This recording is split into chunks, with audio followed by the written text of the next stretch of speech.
नमामि। ब्रह्मानन्दं परमसुखदं केवलं ज्ञानमूर्तिं दन्दातीतं गगनसदृशं तत्त्वमस्यादिगच्छत्।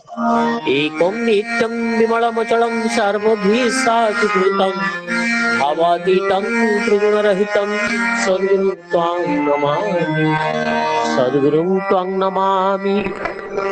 सद्गुरुं त्वां नमामि।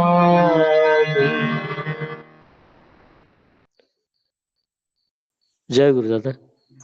जय शंखदिन प्रदान कले श्रद्धा जानकी माँ श्री जानकी साहू सदगुरु प्रदान कले स्वामी वसंत भाई श्री वसंत कुमार साहू उभंकर सेवानकर परिवार समस्त शारीरिक मंगल ठाकुर को श्री चरण प्रार्थना। जय गुरु। बर्तमान आम समूह 2 मिनट नाम जप करवा नाम समय आरंभ है।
जय गुरु समस्त जय गुरु।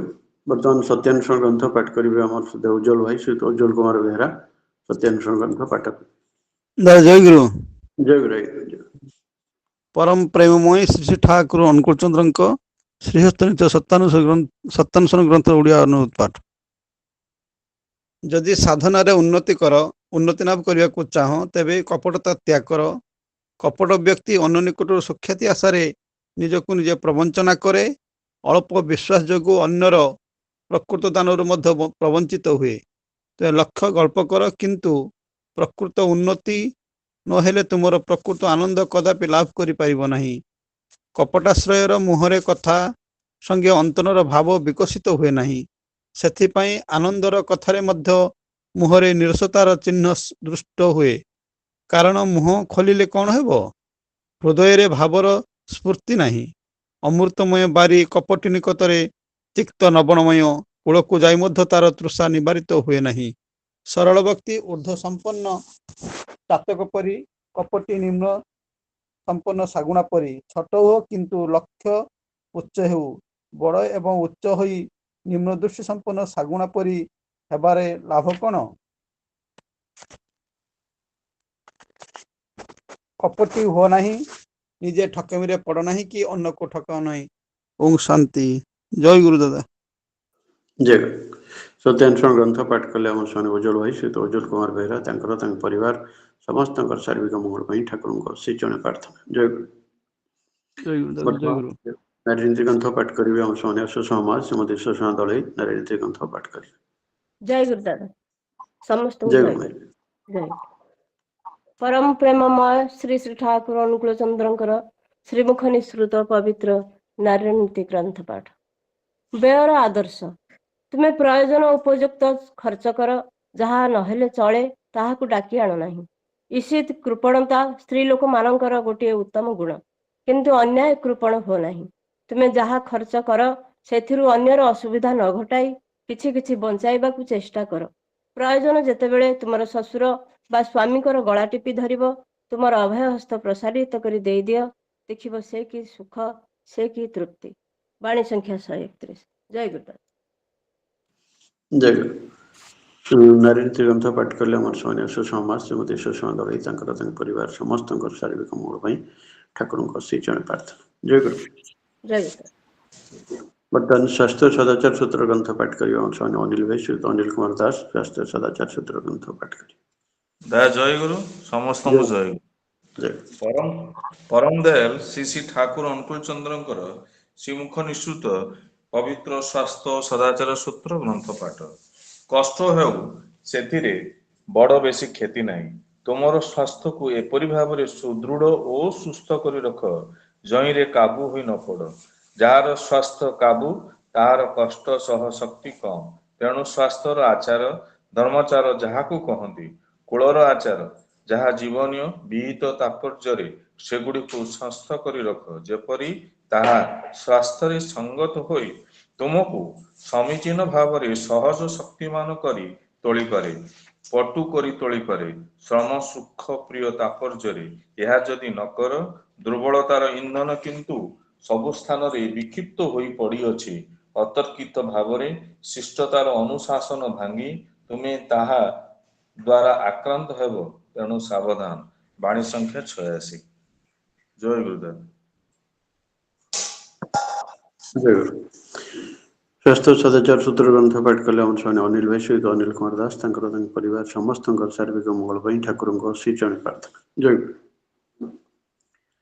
ବର୍ତ୍ତମାନ ଆମେ ଭଜନ ଆରମ୍ଭ କରିବା। ପ୍ରଥମ ଭଜନ ପରିବେଷଣ କରିବେ ଆମର ବସନ୍ତ ଭାଇ ଶ୍ରୀଯୁକ୍ତ ବସନ୍ତ କୁମାର ସାହୁ। ଦ୍ୱିତୀୟ ଭଜନ ପରିବେଷଣ କରିବେ ମୋର ସେମାନେ ଦଳବନ୍ଧୁ ଭାଇ ଶ୍ରୀଯୁକ୍ତ ଦଳବନ୍ଧୁ ପରିଡ଼ା। ତୃତୀୟ ଭଜନ ପରିବେଷଣ କରିବେ ମୋର ସେମାନେ ପଡ଼ିହାରୀ ମା ଅଧ୍ୟାପିକା ଡକ୍ଟର ପ୍ରଭାତ ପଡ଼ିହାରୀ। ଚତୁର୍ଥ ଭଜନ ପରିବେଷଣ କରିବେ ମୋର ସଦ୍ୟା ପ୍ରଣତି ମା ଶ୍ରୀମତୀ ପ୍ରଣତି ପ୍ରୀତି ମିଶ୍ର ଏବଂ ପଞ୍ଚମ ଭଜନ ପରିବେଷଣ କରିବେ ଆମ ସଦ୍ୟା ବିଜୟଲକ୍ଷ୍ମୀ ମା ଶ୍ରୀମତୀ ବିଜୟଲକ୍ଷ୍ମୀ ଦାସ।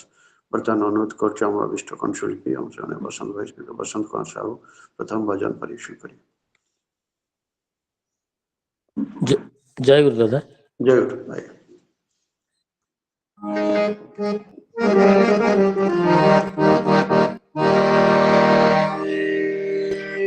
বুঝাই কহিল দরদরে, বুঝাই কহিল দরদরে, রহিব মো মন মন্দিরে, রহিব মো মন মন্দিরে। সাগর আলিরে মন্দির গঢ়িলি তুম পাই, নিষ্ঠুর সাগর ন বুঝিলা কিছু দেলা ধোই। সাগর বালিরে মন্দির গঢ়িলি তুম পাই, নিষ্ঠুর সাগর ন বুঝিলা কিছু দেলা ধোই। বুঝাই কহিল দরদরে, বুঝাই কহিল দরদরে, রহিব মো মন মন্দিরে, রহিব মো মন মন্দিরে। সাগর বালিরে মন্দির গঢ়িলি তুম পাই, নিষ্ঠুর সাগর ন বুঝিলা কিছু দেলা ধোই।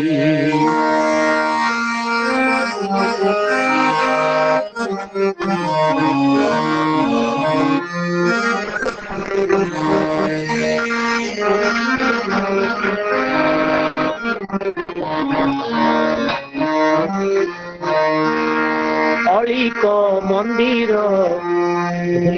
গলি তুম সাধনা পাতি গলি, পান করি নাম মকরন্দ, মন প্রাণ কি আনন্দ।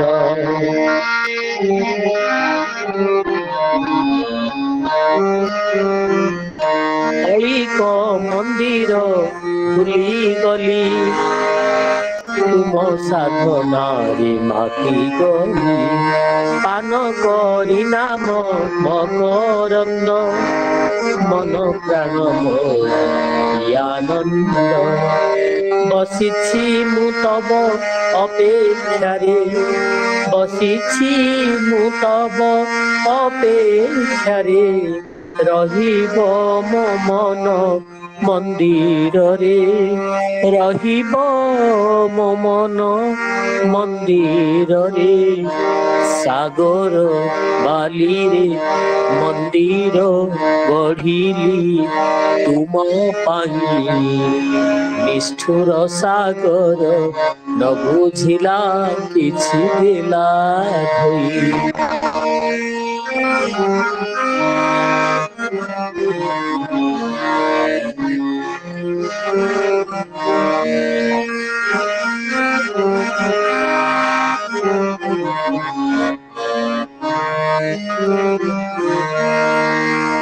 ଶୁଭିଲାଣି ତବ କଣ୍ଠ ସୁର, ଦିଶିଲାଣି ତ ଶ୍ରୀପୟର, ଶ୍ରୀଅଙ୍ଗ ସୁବାସେ ଆମୋଦିତ, ମନ ପ୍ରାଣ ମୋର ପୁଲକିତ।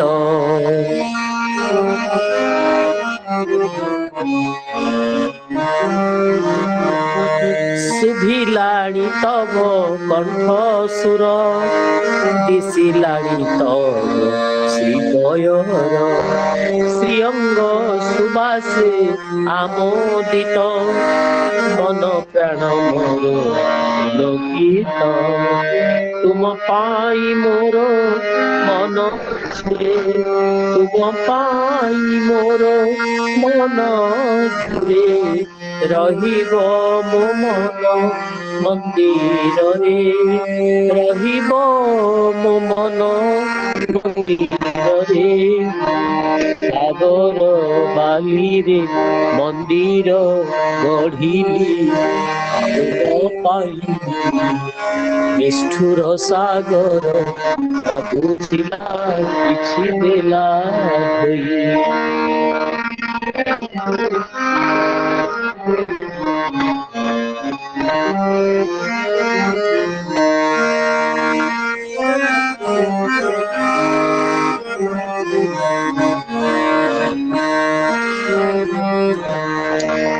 জনম জনমে তুমে সাথী, জীবনর হে সারথী। কানে কানে মোর কহি কথা, কহিল প্রভু দুঃখ ব্যথা।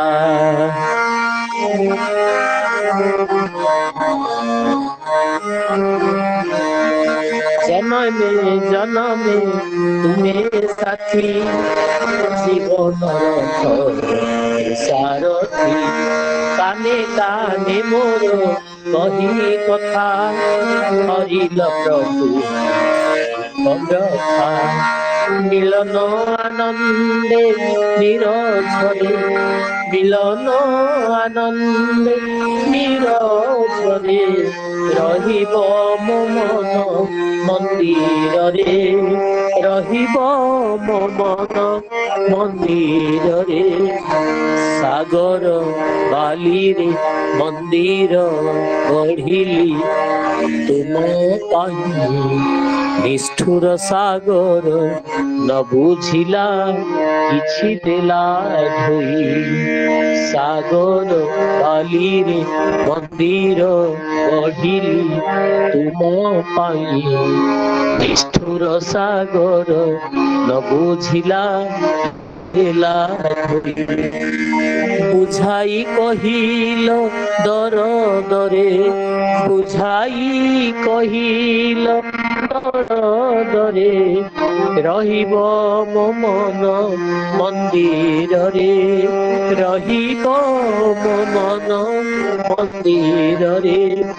ସାଗର ବାଲିରେ ମନ୍ଦିର ଗଢିଲି ତୁମ ପାଇଁ, ନିଷ୍ଠୁର ସାଗର ନ ବୁଝିଲା କିଛି ଦେଲା ଧୋଇ।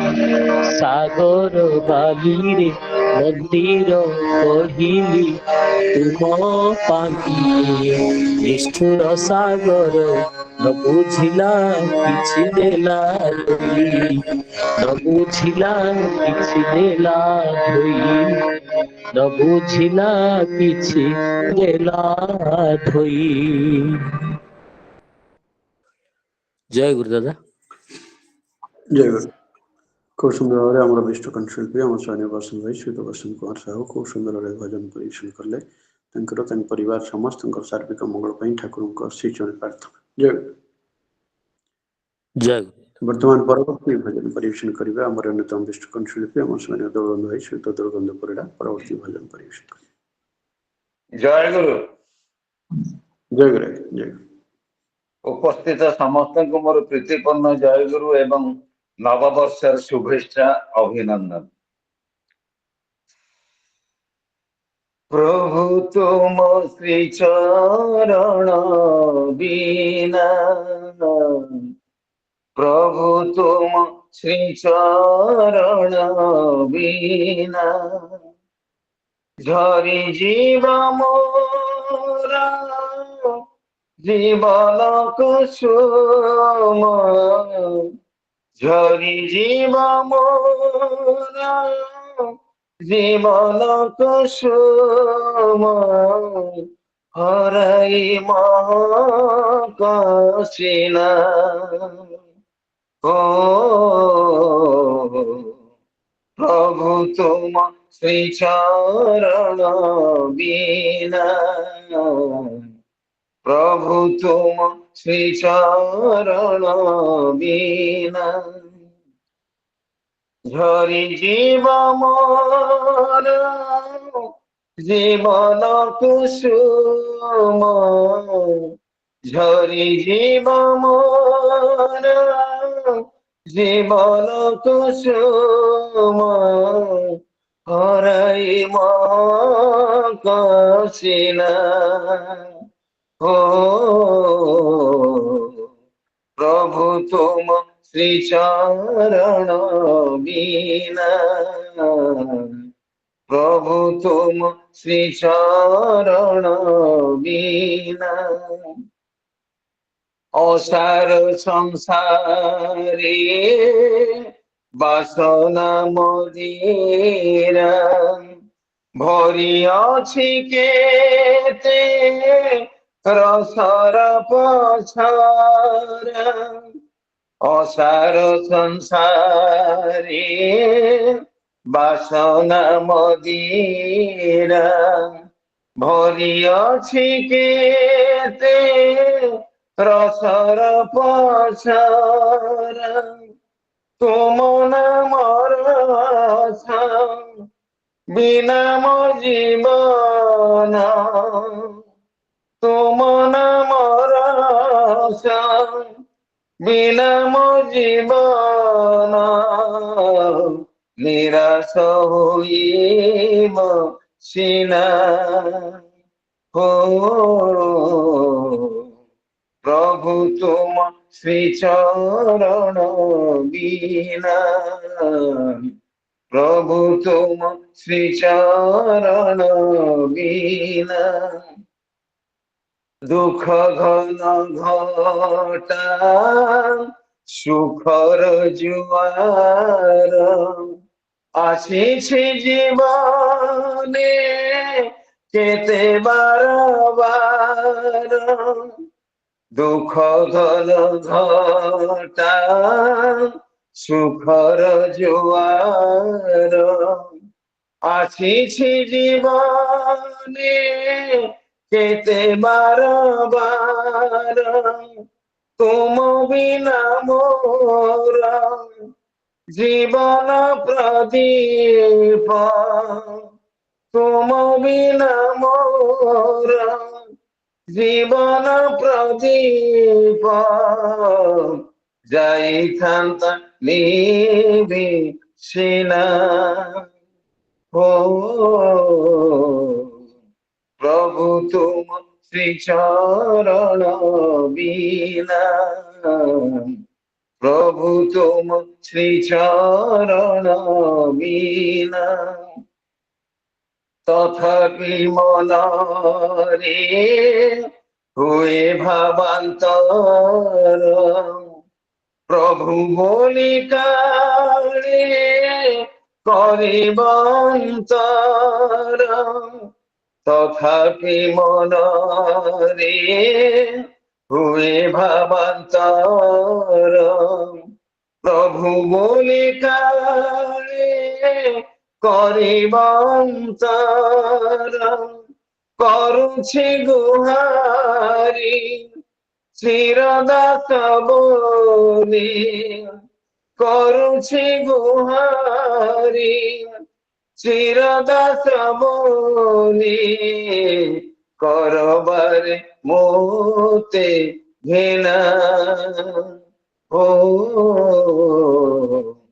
প্রভু তুম শ্রীচরণ বিনা, প্রভু তুম শ্রীচরণ বিনা, ঝরি জীব মোরা জীবন কুসুম, ঝরি জীব মোরা জীবন কুসুম, হরাই মকচিলা। ও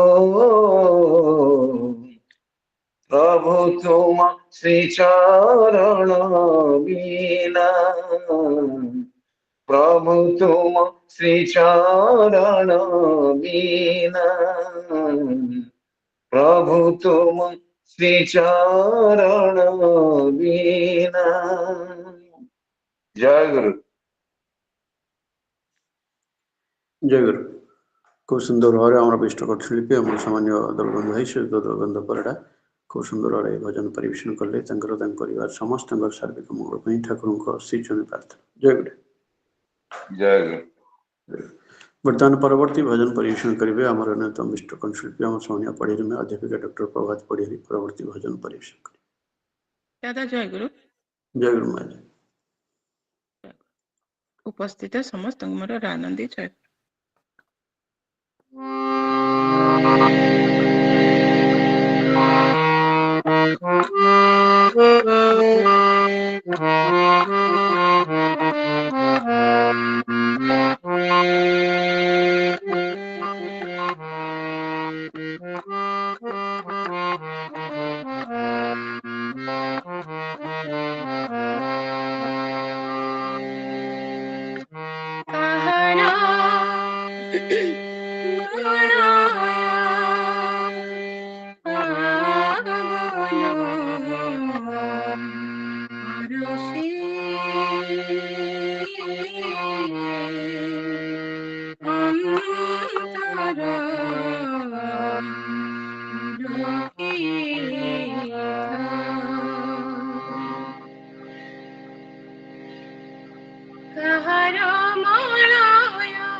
সংসার যাতনা ত্রিতাপ বেদনা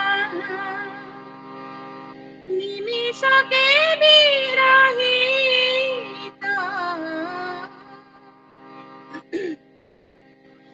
অন্তর পুলকিত কাহার মলয় কাহার মলয় পাবন পরশি অন্তর পুলকিত কাহার মলয় পাবন পরশি অন্তর পুলকিত সংসার যাতনা ত্রিতাপ বেদনা সংসার যাতনা ত্রিতাপ বেদনা নিমিষকে বিরহিত অন্তর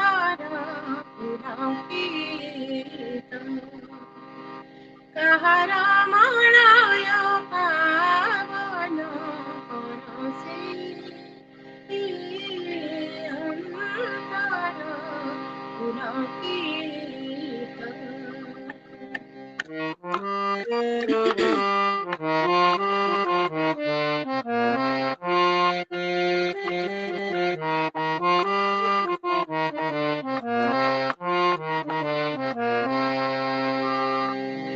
তমসা বিদারি আলোকর ধ্বনি, তমসা বিদারি আলোকর ধ্বনি, সবদা তারঙ্গে মহাকল্লোলিনী, সবদা তারঙ্গে মহাকল্লোলিনী, অনন্ত প্রেমর উচ্ছ্বাস তোই, অনন্ত প্রেমর উচ্ছ্বাস তোই, অবিরত প্রবাহিত অন্তর পুলকিত। তাহার মলয় পাবন পরশি, অন্তর পুলকিত।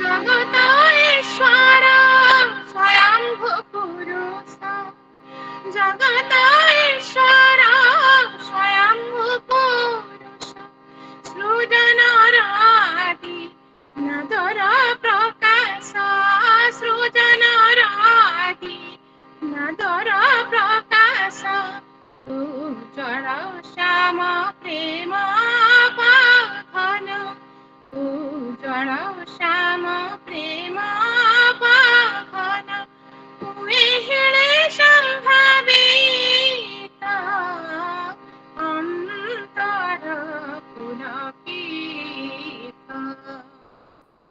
তাহার মলয় পাবন পরশি, অন্তর পুলকিত।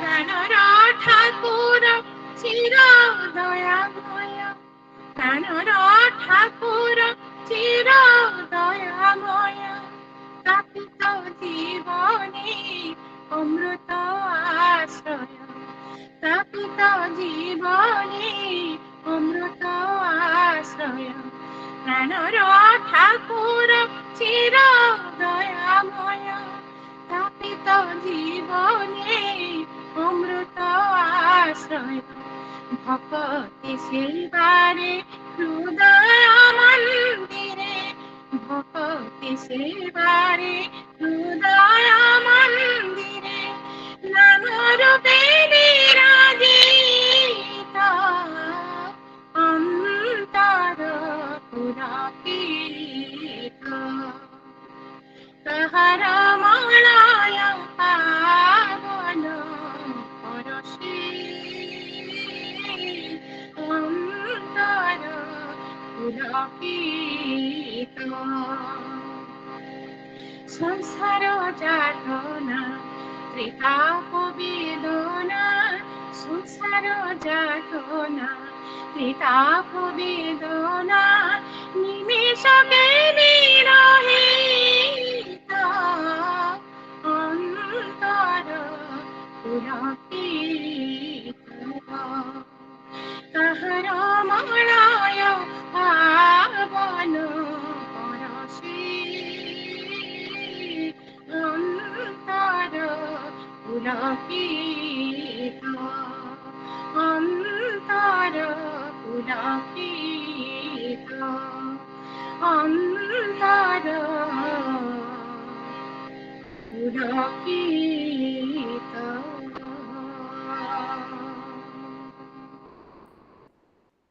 জয় গুরু দাদা। জয়। खूब सुंदर सुमधुर ललित कंठरे आम विष्णु कंठशिल्पी आम सोनिया पढ़ी में अध्यापिका डॉक्टर प्रभात पढ़ी खूब सुंदर भाव ये भजन परिवेशन कले परिवार समस्त शारीरिक मंगल ठाकुर से चरण प्रार्थना। जय गुरु। ଜୟ ଭାଇ ମୋର ବି ସେଇ ପ୍ରାର୍ଥନା ଭାଇ ଜୟ ଗୁରୁ ମାଙ୍କୁ ଜୟ ଗୁରୁ ତାଙ୍କ ପରିବାର ମଙ୍ଗଳ ହଉ ଜୟ ଗୁରୁ ଜୟ ଗୁରୁ। जय गुरु हमारा पूज्य प्रभात ଜୟ ଜୟ ଗୁରୁ। अच्छा प्रभात सुस्थ सुदीर्घ निराम जीवन पर आम ठाकुर से चरण प्रार्थना जन। जय गुरु दादा जय गुरु। ଭଲ ଦାଦା ଲାଗିଲା। ଜୟ ଗୁରୁ ପ୍ରଣାମ ଦାଦା ଜୟ ଗୁରୁ ଜୟ ଜୟ ଗୁରୁ ଆଜ୍ଞା ଜୟ ଗୁରୁ। वर्तमान परवर्ती भजन परिवेशन करिबा हमर अन्यतम विष्णु कंठशिल्पी हम सद्य प्रणति मास श्रीमती प्रणति प्रीति मिश्रा परवर्ती भजन परिवेशन करी। जय गुरु दादा। जय गुरु।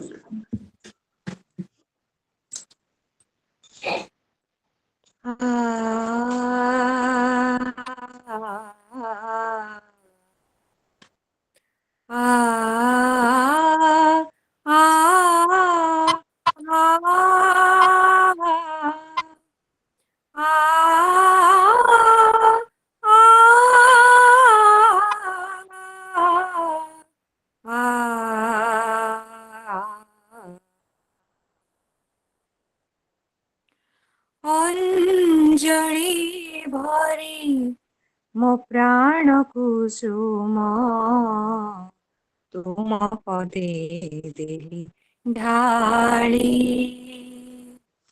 अंजलि भरी मो प्राण कुसुम तुम पदे देली ढाली वेदना भरा जीवने तुमे वेदना भरा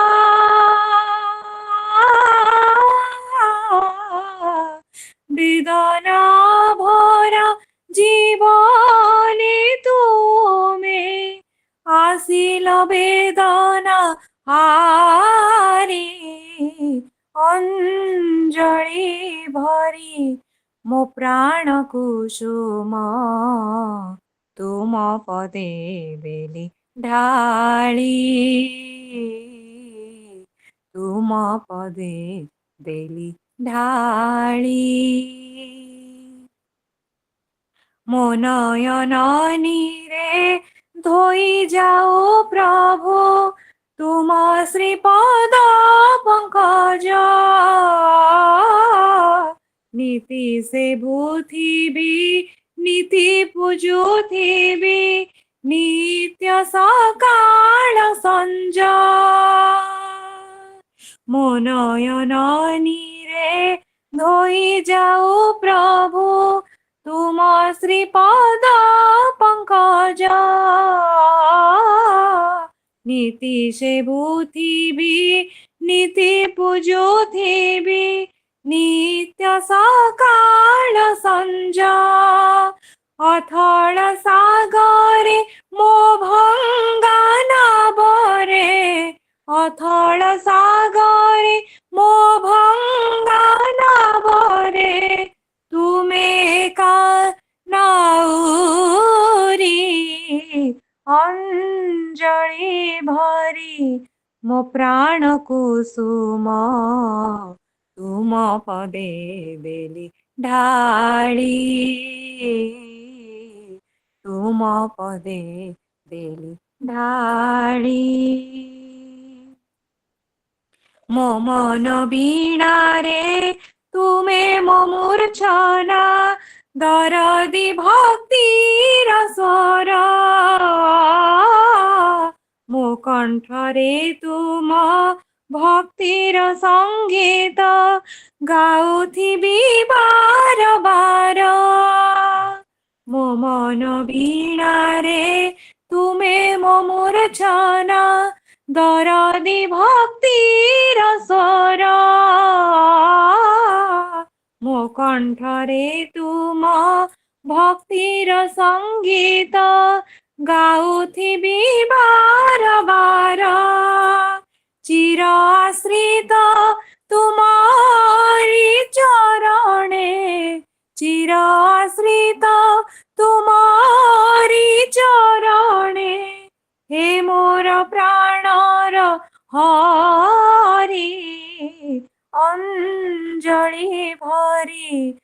ପ୍ରାଣ କୁସୁମ ତୁମ ପଦେ ଦେଲି ଢାଳି ଅଞ୍ଜଳି ଭରି ମୋ ପ୍ରାଣ କୁସୁମ ତୁମ ପଦେ ଦେଲି ଢାଳି ବେଦନା ଭରା জীবনে তুমি বেদনা ভরা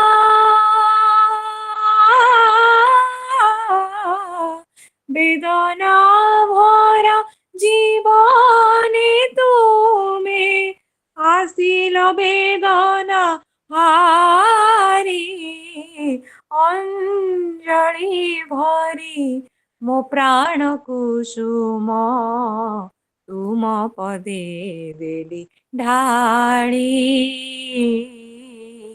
ତୁମ ପଦେ ଦେଲି ଢାଳି ତୁମ ପଦେ ଦେଲି ଢାଳି। ଜୟ ଗୁରୁ ଦାଦା। ଜୟ ଗୁରୁ। খুব সুন্দর সমুদ্র সুললিত কণ্ঠের আমার অভিষ্ট কণ্ঠশিল্পী আমার শ্রদ্ধা প্রণতি মা শ্রীমতী প্রণতি প্রীতি মিশ্র খুব সুন্দর ভাবে ভজন পরিবেশন কলে ତାଙ୍କର ତାଙ୍କ ପରିବାର ସମସ୍ତଙ୍କ ସାର୍ବିକ ମଙ୍ଗଳ ପାଇଁ ଠାକୁରଙ୍କୁ ସେଇ ଜଣେ ପ୍ରାର୍ଥନା। ଜୟ ଗୁରୁ। ବର୍ତ୍ତମାନ ପରବର୍ତ୍ତୀ ଭଜନ ପରିବେଷଣ କରିବେ ଆମର ଅନ୍ୟତମ ଅଭିଷ୍ଟ କଣ୍ଠଶିଳ୍ପୀ ଆମ ଶ୍ରଦ୍ଧା ବିଜୟଲକ୍ଷ୍ମୀ ମା ଶ୍ରୀମତୀ ବିଜୟଲକ୍ଷ୍ମୀ ଦାସ ପରବର୍ତ୍ତୀ ଭଜନ ପରିବେଷଣ କରିବେ। ଜୟ ଗୁରୁ ଦାଦା। ଜୟ ଗୁରୁ ମା। ଜୟ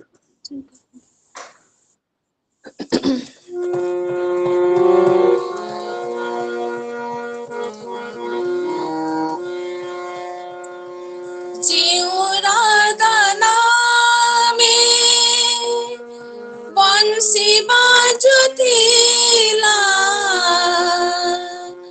ଯେଉଁ ରାଧା ନାମେ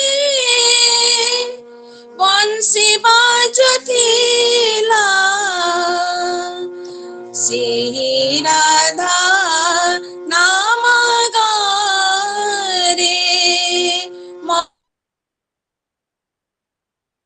রাধা রাধা নাম গারে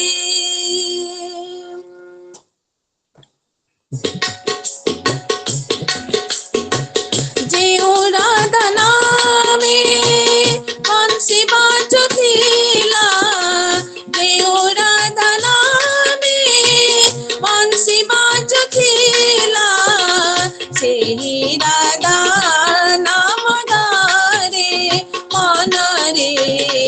রাধা রাধা নাম গারে দেও রাধা নামে ও দেও রাধা নামে বংশী বাজুଥିଲା দেও রাধা নামে বংশী বাজুଥିଲା সেই রাধা নাম গারে মনরে রাধা রাধা নাম গারে মনরে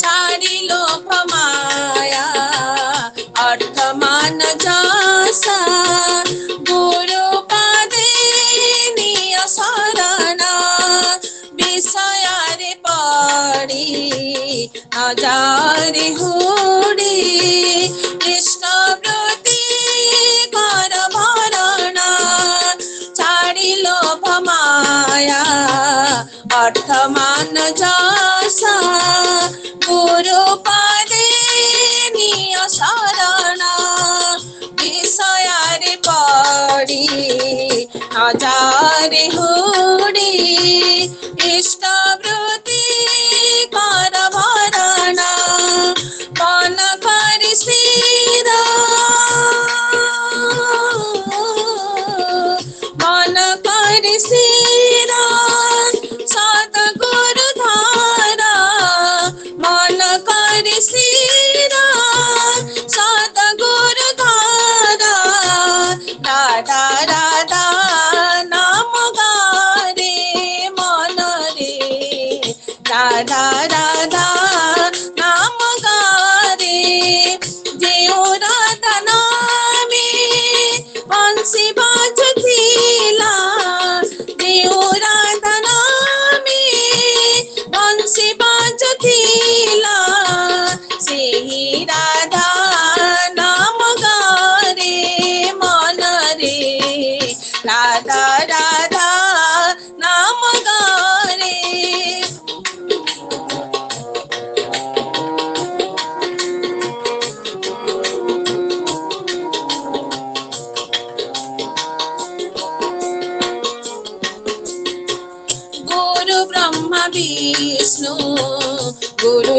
शिव महेश्वर गुरु परं ब्रह्म भजरे उषाय निशाय ध्यान कर बसी जानी नियो निज कर्म रे गुरु ब्रह्मा विष्णु गुरु महेश्वर गुरु परं ब्रह्म भजरे उषाय निशाय ध्यान कर बसी जानी नियो निज कर्म रे संसार सागरे तरी जीव जेबे संसार सागरे तरी जीव जेबे राधा राधा नाम गारे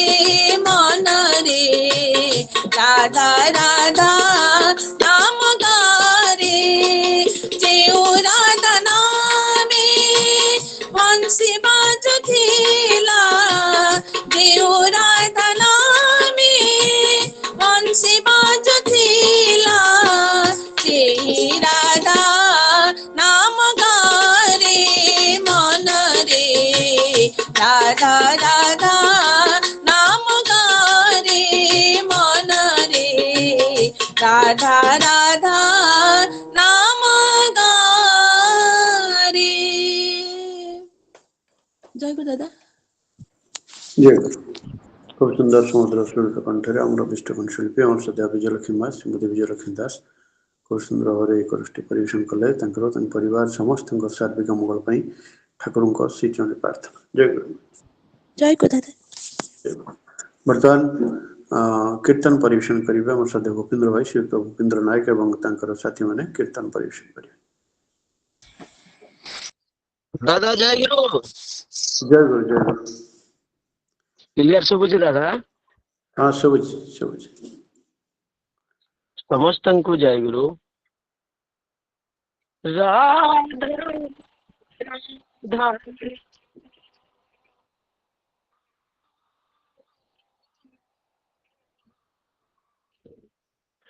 ସୁଧା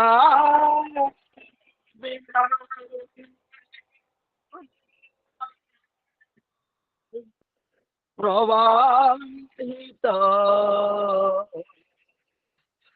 ধারা ভুবনে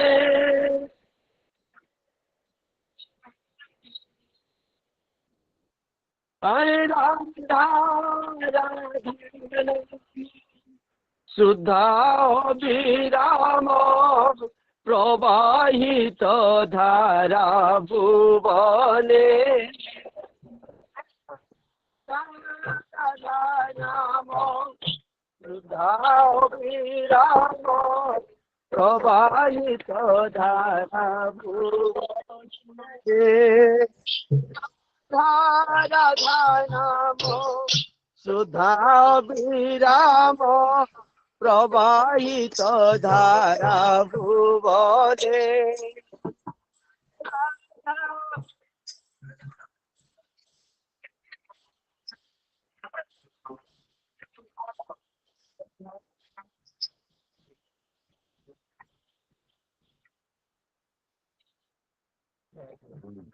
রাধা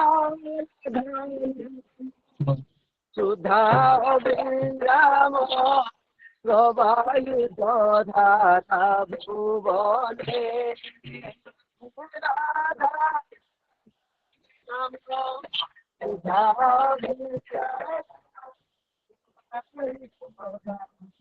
ভুবনে কৃষ্ণ পরায়ণ প্রাণপরায়ণ নিত্য পরায়ণ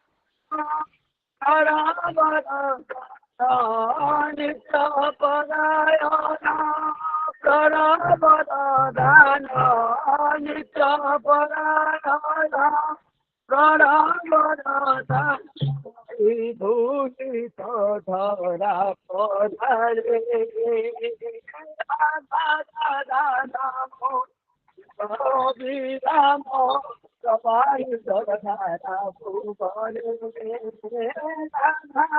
নাম সুধা বিরাম প্রবাহিত ধারা ভুবনে আজু চিরাদিনে যমুনা চূড়ারে মোহন মোরা নাম চূড়ে বাজু চিরাদিনে যমুনা চূড়ারে মোহন মোরা চূড়ে বাজু চিরাদিনে যমুনা চূড়ারে মোহন মোরারে চূড়ে বাজু চিরাদিনে যমুনা চূড়ারে মোহন মোরারে আতে বৃন্দাবন নাচি উঠে নাচে বৃন্দাবন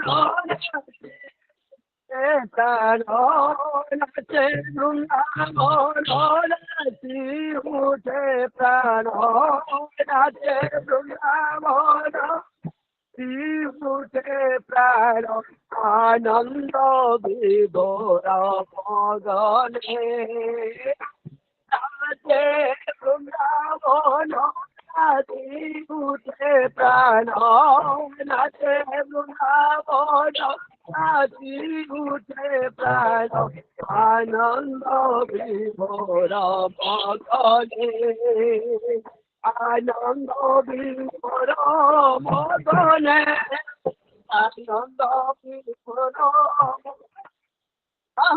আনন্দ বিভোর মগনে আনন্দ বিভোর মগনে নাচে বৃন্দাবন নাচে আনন্দ বিভোর মগনে নাচে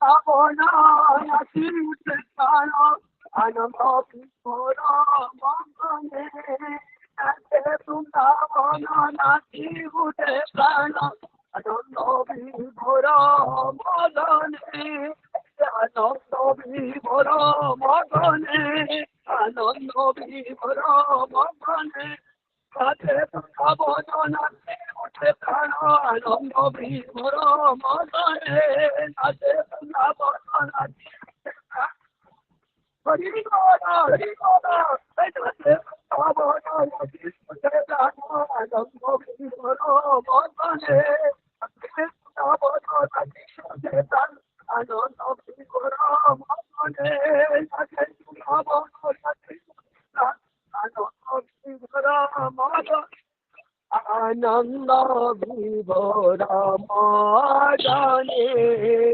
রাধা রাধা নাম সুধা বিরাম প্রবাহিত ধারা ভুবনে অমৃতরু বলি এই রাধাম অমলিন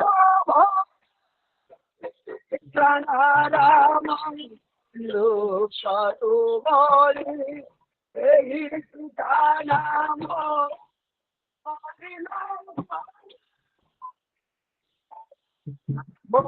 অমৃতরু বলি রাম অমলিন প্রাণারাম লোকরু বলি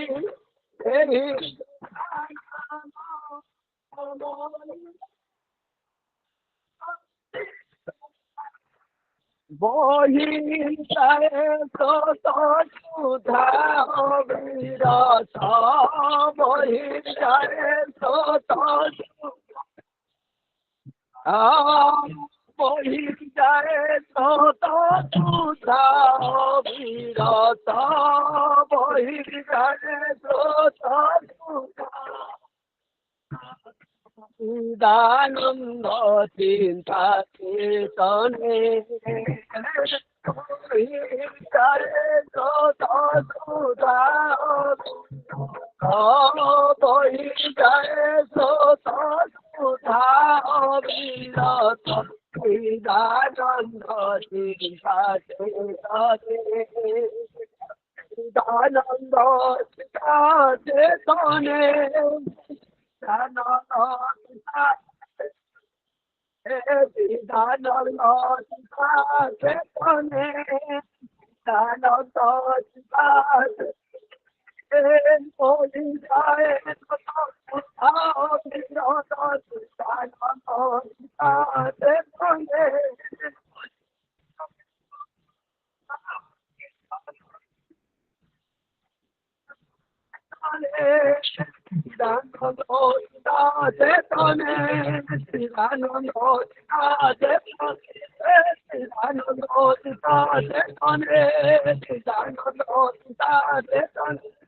বহিদারে যত সুধা অবিরত চিদানন্দ শিখাতে তনে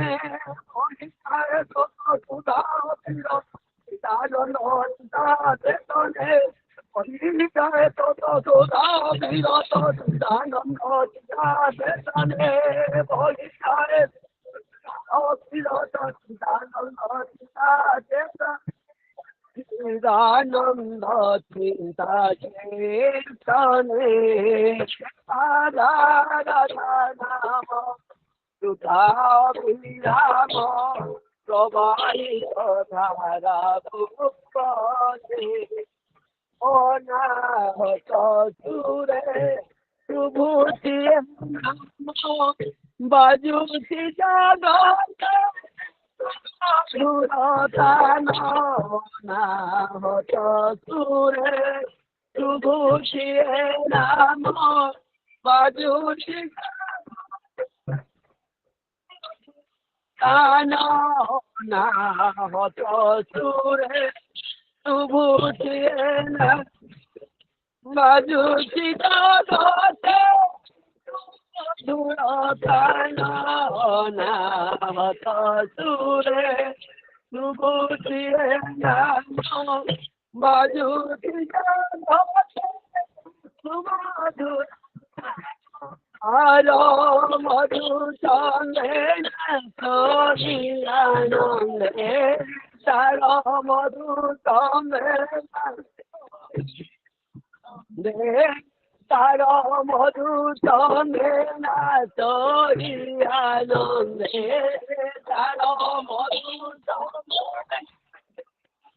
আনন্দে তার মধু সঙ্গে নাচি আনন্দে তার মধু সঙ্গে রহি আনন্দে হৃদয় মধুর চন্দনে আর মধু রহি আনন্দে তার মধু চন্দে রহি আনন্দে হৃদয় মধুর চন্দনে হৃদয় মধুর স্পন্দনে হৃদয় মধুর হৃদয় মধুর স্পন্দনে হৃদয় মধুর স্পন্দনে আর মধু তমে নাচি আনন্দে মধুর হৃদয় স্পন্দনে মধু তমে নাচি আনন্দে হৃদয় মধুর স্পন্দনে আর মধু তমে নাচি আনন্দে হৃদয় মধুর স্পন্দনে আর মধু তমে নাচি আনন্দে হৃদয় মধুর স্পন্দনে হৃদয় মধুর স্পন্দনে হৃদয় মধুর স্পন্দনে হৃদয় মধুর স্পন্দনে হৃদয় মধুর হৃদয় মধু তমে নাচি আনন্দে হৃদয় মধুর স্পন্দনে আর মধু তমে নাচি আনন্দে হৃদয় কার মধু চন্দে নাচি আনন্দে উদয় মধুর চন্দনে আর মধু চন্দে নাচি আনন্দে উদয় মধুর চন্দনে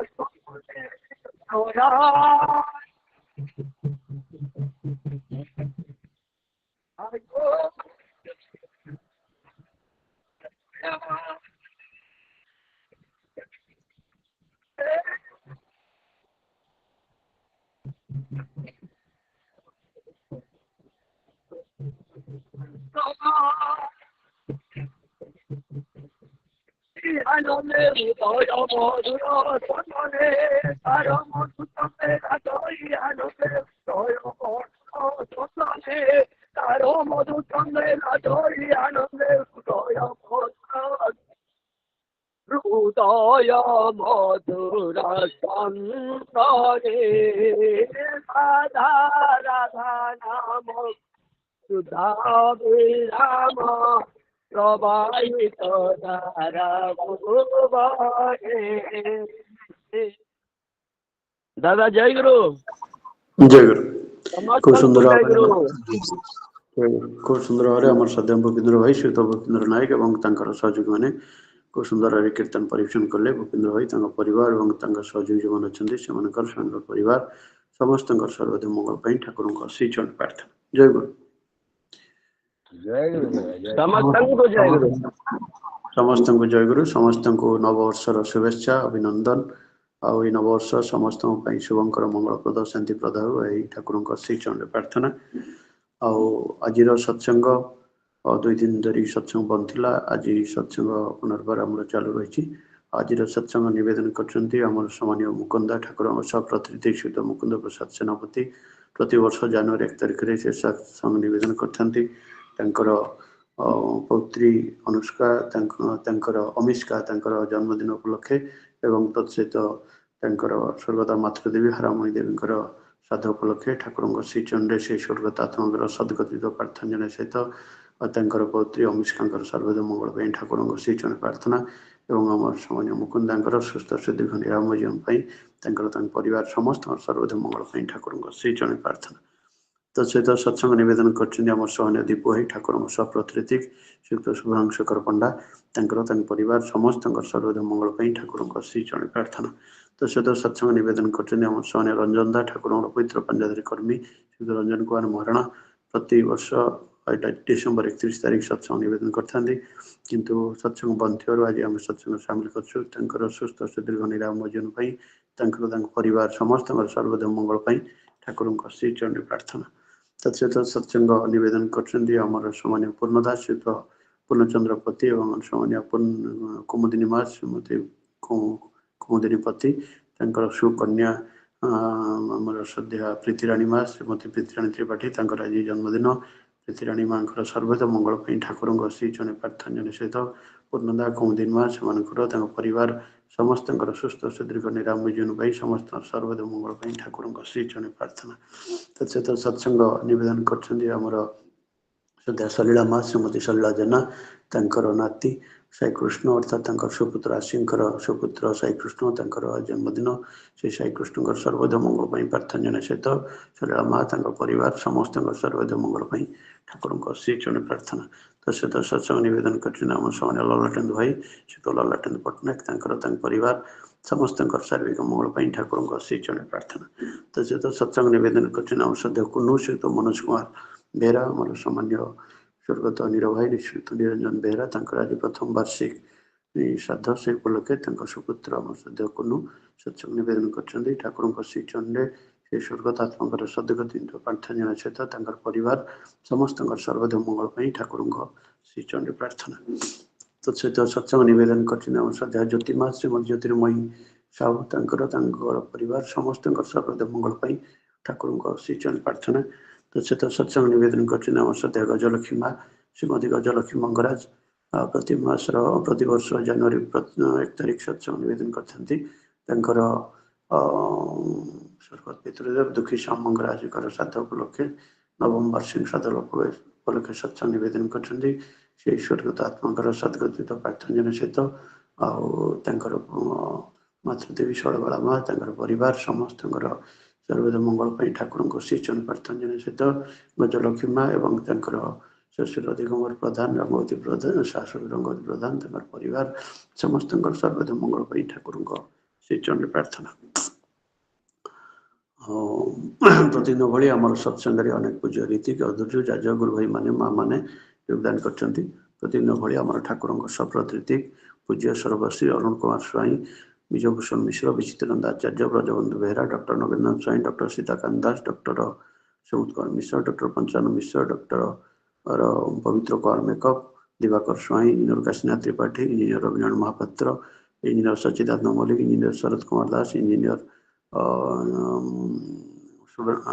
शशांक शेखर बेहरा इंजीनियर युवराज प्रसाद जगदीश चंद्र साहू कैलाश चंद्र बेहरा ममता साहू निमाई चरण दास परेश्वर जेना प्रभात कुमार साहू प्रशांत कुमार सिंह परशुराम माणिक रमेश चंद्र नायक रघुनाथ बस्तिया रजनीकांत पंडा रविन्द्रनाथ प्रधान संतोष कुमार षडंगी सुभाष चंद्र दास तारकांत बेहरा प्रोफेसर उग्रसेन लंका प्रोफेसर रुद्ररंजन त्रिपाठी एभली अनेक पूज्य रीतिक मैंने जोग देते परवर्ती अवस्था आज किए जोग देते हूँ तो मुझे देखी न थाईपे आज आम पाखे जे ठाकुर कथा तोड़ी धरवे आम समस्ते जानते अनेक थर ठाकुर कथा शुणी आसचे जदिव बहुत दिन व्यवधान पर आज आम आसी आम अनुरोध रक्षा कर आम सहित अच्छा सी आम समस्त प्रिय परिचित जन आंतर्जातिक ख्याति संपन्न व्यक्तित्व आमर ओडार जन गौरव आम सम्मानीय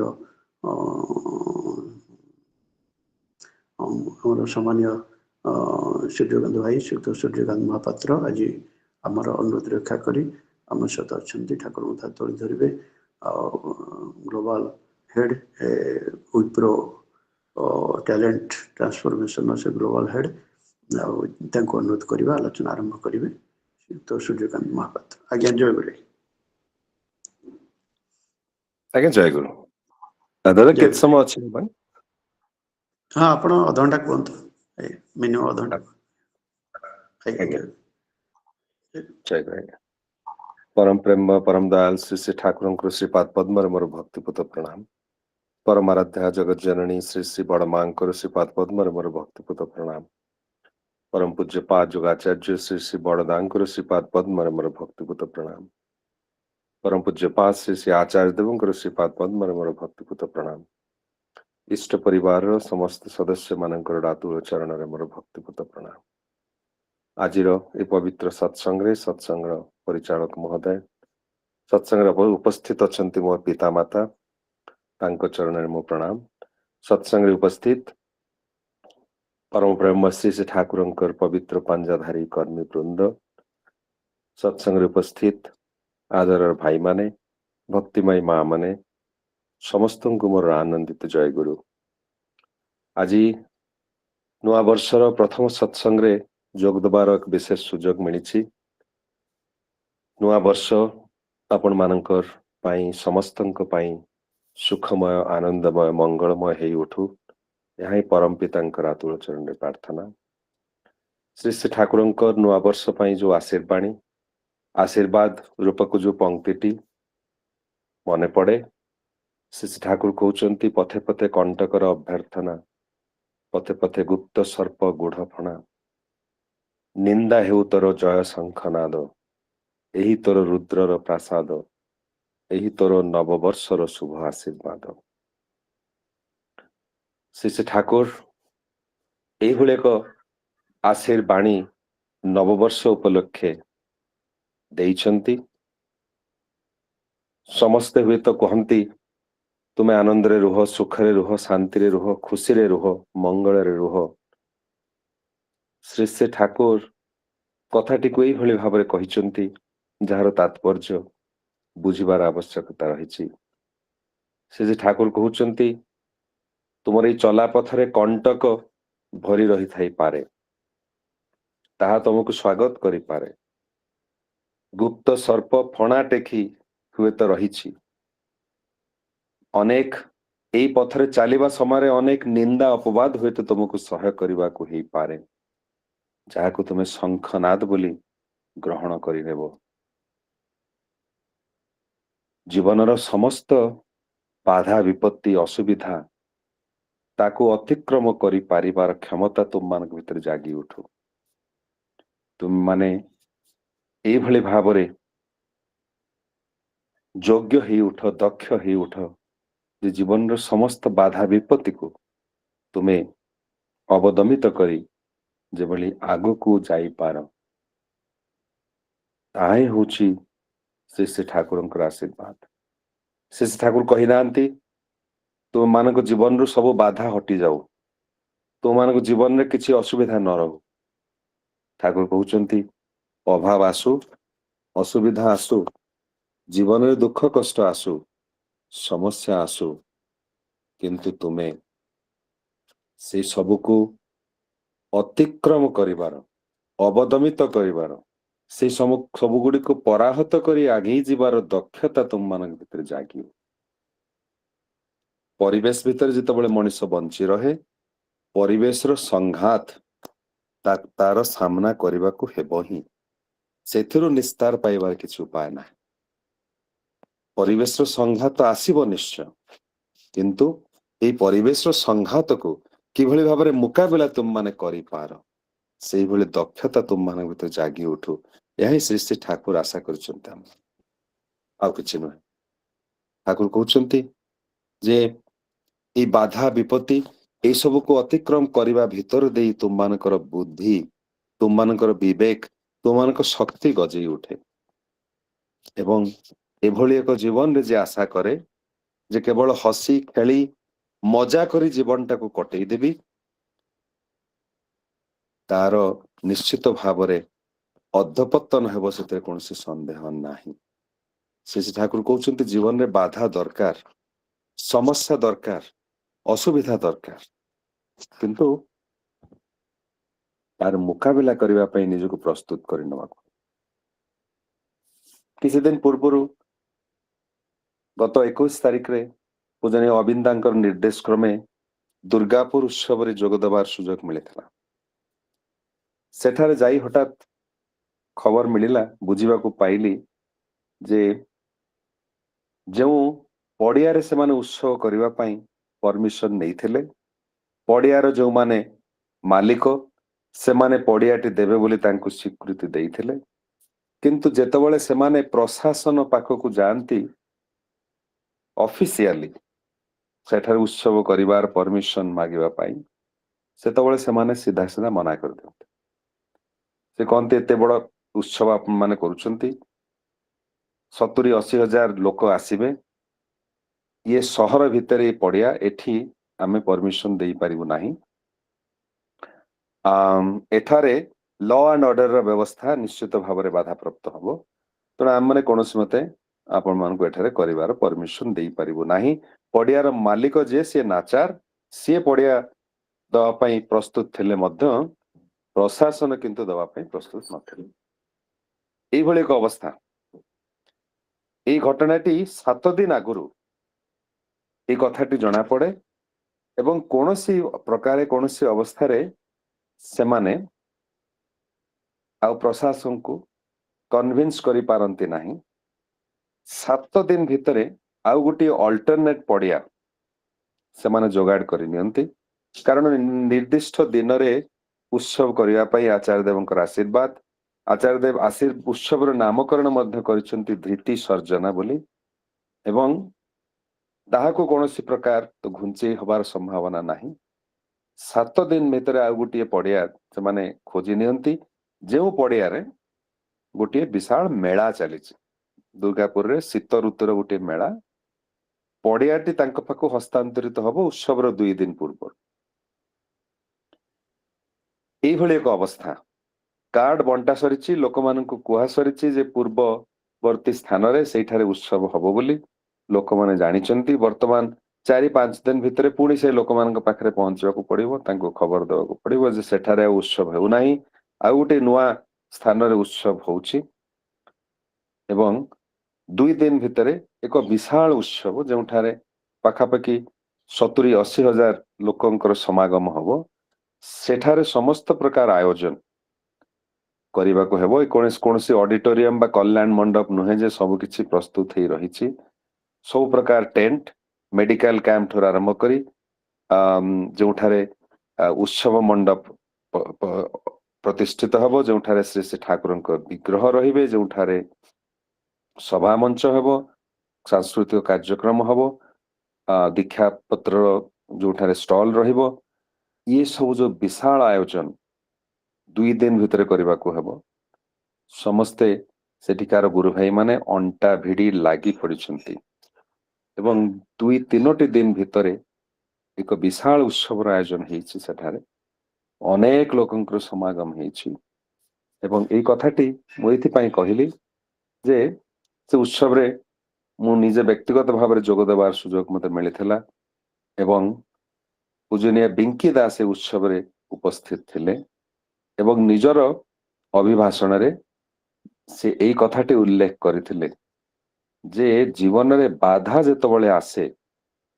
ଏବଂ ସେଇ ବାଧାର ଦ୍ୱାହି ଦେଇ ମଣିଷ ସ୍ୱାଭାବିକ ଭାବରେ ବସି ପଡିପାରେ ଏବଂ ସେ ଦୁର୍ଗାପୁରର ଗୁରୁ ଭାଇ ମାନଙ୍କୁ ଉଦାହରଣ ଦେଇ କହିଲେ ଯେ ଯେତେବେଳେ 7 ଦିନ ଆଗରୁ ସେମାନେ ଜାଣିପାରିଲେ ଯେ ଯେଉଁଠାରେ ସେମାନେ ଉତ୍ସବ କରିବାକୁ ଯାଉଛନ୍ତି ସେଠି ଉତ୍ସବ କରିବା ସମ୍ଭବ ନୁହେଁ, ସେମାନେ ହାତ ଟେକି ଦେଇ ପାରିଥାନ୍ତେ, ସେମାନେ ଆଚାର୍ଯ୍ୟ ଦେବଙ୍କୁ ନିବେଦନ କରିପାରିଥାନ୍ତେ ଆଜ୍ଞା କୌଣସି ମତେ ଏଠାରେ କରିହବ ନାହିଁ, କାରଣ 4-5 ଦିନ 5-6 ଦିନ ଭିତରେ ଏତେ ବିଶାଳ ଆୟୋଜନ କରିବା ସମ୍ଭବ ନୁହେଁ।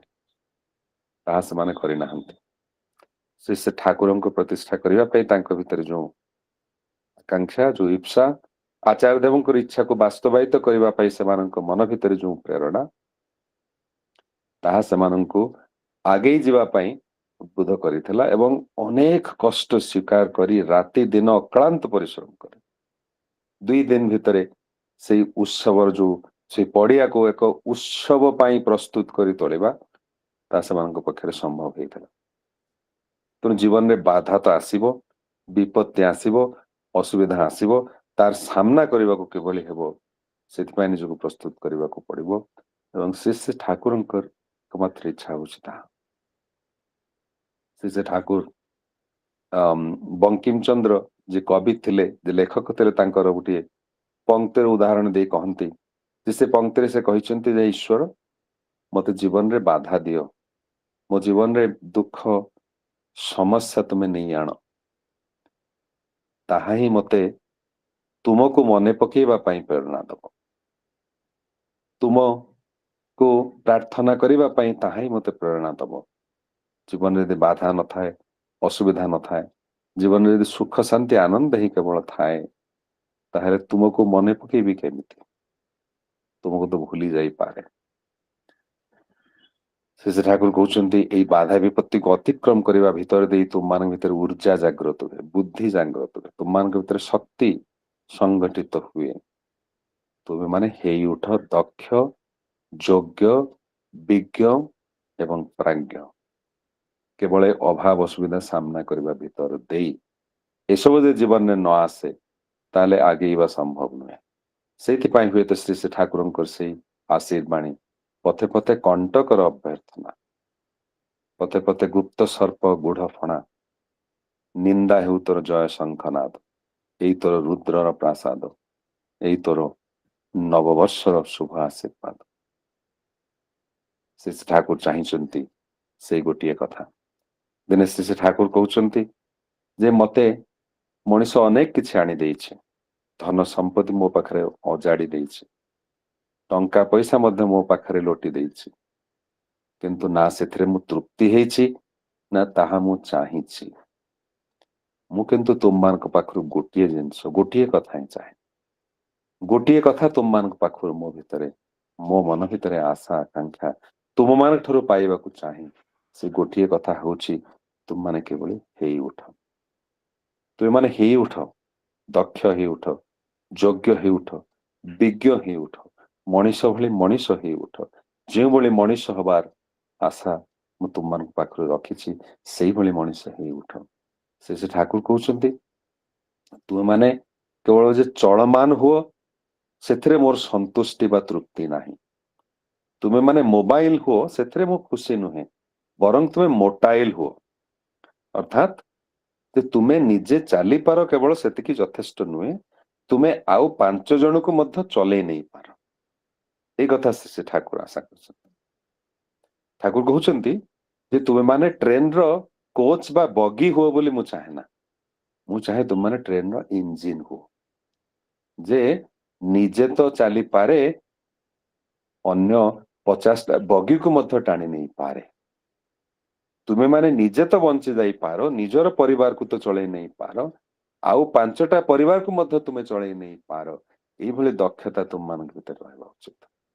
ତା ନହେଲେ ହେଲା କଣ? ତା ନହେଲେ ପାଇଲ କଣ? ତୁମେ ମାନେ ଲୋକପାଳି ହେଇ ଉଠିଲ କିପରି?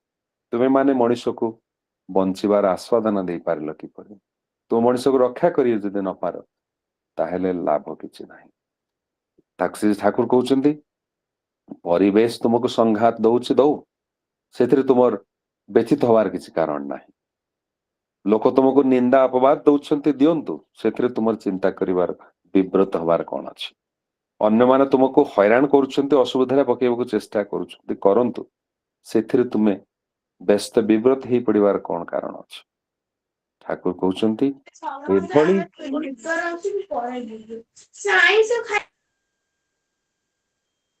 ସେ ଠାକୁର କହୁଛନ୍ତି ତୁମାନେ ଏଭଳି ହେଇଉଠ ଯେ ଯାହା ଫଳରେ ପରିବେଶ ତୁମ ପାଖରେ ନତ ସ୍ୱୀକାର କରିବ, ପରିବେଶ ତୁମର ବଶ ହେବ। ଏଇଭଳି ତୁମେ ମାନେ ହେଇଉଠ। ସେ ଠାକୁରଙ୍କୁ ପଚରା ଯାଇଛି ତାର ଉପାୟ କଣ? କିଭଳି ଭାବରେ ଆମମାନେ ଏପରି ହେଇ ଉଠନ୍ତି ଯାହା ଦ୍ୱାରା ପରିବେଶ ମଧ୍ୟ ଆମର ବଶ ହେବ, ପରିବେଶ ଆମ ପାଖରେ ନତ ସ୍ୱୀକାର କରିବ। ସେ ଠାକୁର କହୁଛନ୍ତି ପ୍ରଭୁତ୍ୱ, ଆଧିପତ୍ୟ, ଆଧିପତ୍ୟ ଜାଗ୍ରତ କରିବ। ପରିବେଶ ଉପରେ ତୁମର ଆଧିପତ୍ୟ ରହିବା ଦରକାର, ନିୟନ୍ତ୍ରଣ ରହିବା ଦରକାର, କଣ୍ଟ୍ରୋଲ ରହିବା ଦରକାର। ପରିବେଶ ତୁମର ଆୟତ୍ତାଧୀନ ହେଇ ଉଠିବା ଉଚିତ। ହେଲେ ଏହା କଣ ସମ୍ଭବ? ପିଲାମାନେ ବାପା ମାଙ୍କ କଥା ମାନୁନାହାନ୍ତି, ସାନମାନେ ବଡଙ୍କ କଥା ମାନୁନାହାନ୍ତି, କେହି କାହା କଥା ମାନିବାକୁ ପ୍ରସ୍ତୁତ ନୁହନ୍ତି। ପୁଣି ପରିବେଶ କିଭଳି ମୋର ବଶ ହେବ, ପରିବେଶ କିଭଳି ମୋ ନିୟନ୍ତ୍ରଣରେ ମୋର ଆୟତ୍ତାଧୀନ ହେଇପାରିବ? ସେ ଠାକୁର କହୁଛନ୍ତି ଯେ ଏଇ ପରିବେଶ ଉପରେ ଆଧିପତ୍ୟ ହାସଲ କରିବାଟା ସହଜ କଥା, ବିଶେଷ କିଛି ଅସୁବିଧାର କଥା ନୁହେଁ। ଠାକୁର କହୁଛନ୍ତି ଆଧିପତ୍ୟ ଭିତରେ 2ଟି ଶବ୍ଦ ଅଛି, ଅଧି ଏବଂ ପତି। ଅଧି ହଉଛି ଧାରଣ କରିବା, ପତି ଭିତରେ ଅଛି ପାଳନ କରିବା। ଯିଏ ଯାହା ଭିତରେ ଧାରଣ ଏବଂ ପାଳନ କରିବାର 2ଟି ଶବ୍ଦ, 2ଟି ଧାତୁ, ଧା ଏବଂ ପା। ଧା ହେଲା ଧାରଣ କରିବା, ପା ହେଲା ପାଳନ କରିବା। ତୁମେ ଯଦି ପରିବେଶକୁ ଧାରଣ କରିପାରିବ, ପରିବେଶକୁ ପାଳନ କରିପାରିବ, ତାହେଲେ ପରିବେଶ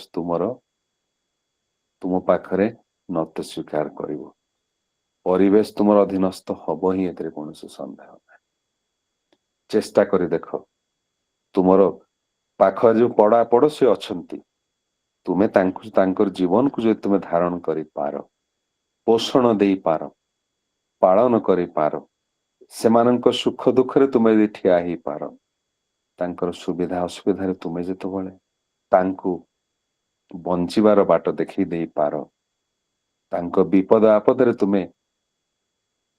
ତୁମେ ତାଙ୍କ ପାଖରେ ଠିଆ ହେଇପାର, ରକ୍ଷା କରିପାର, ଧାରଣ କରିପାର, ପାଳନ କରିପାର, ସ୍ୱାଭାବିକ ଭାବରେ ତୁମର ପରିବେଶ ଉପରେ ସୃଷ୍ଟି ହବ ଆଧିପତ୍ୟ, ଈଶିତ୍ୱ, ପ୍ରଭୁତ୍ୱ।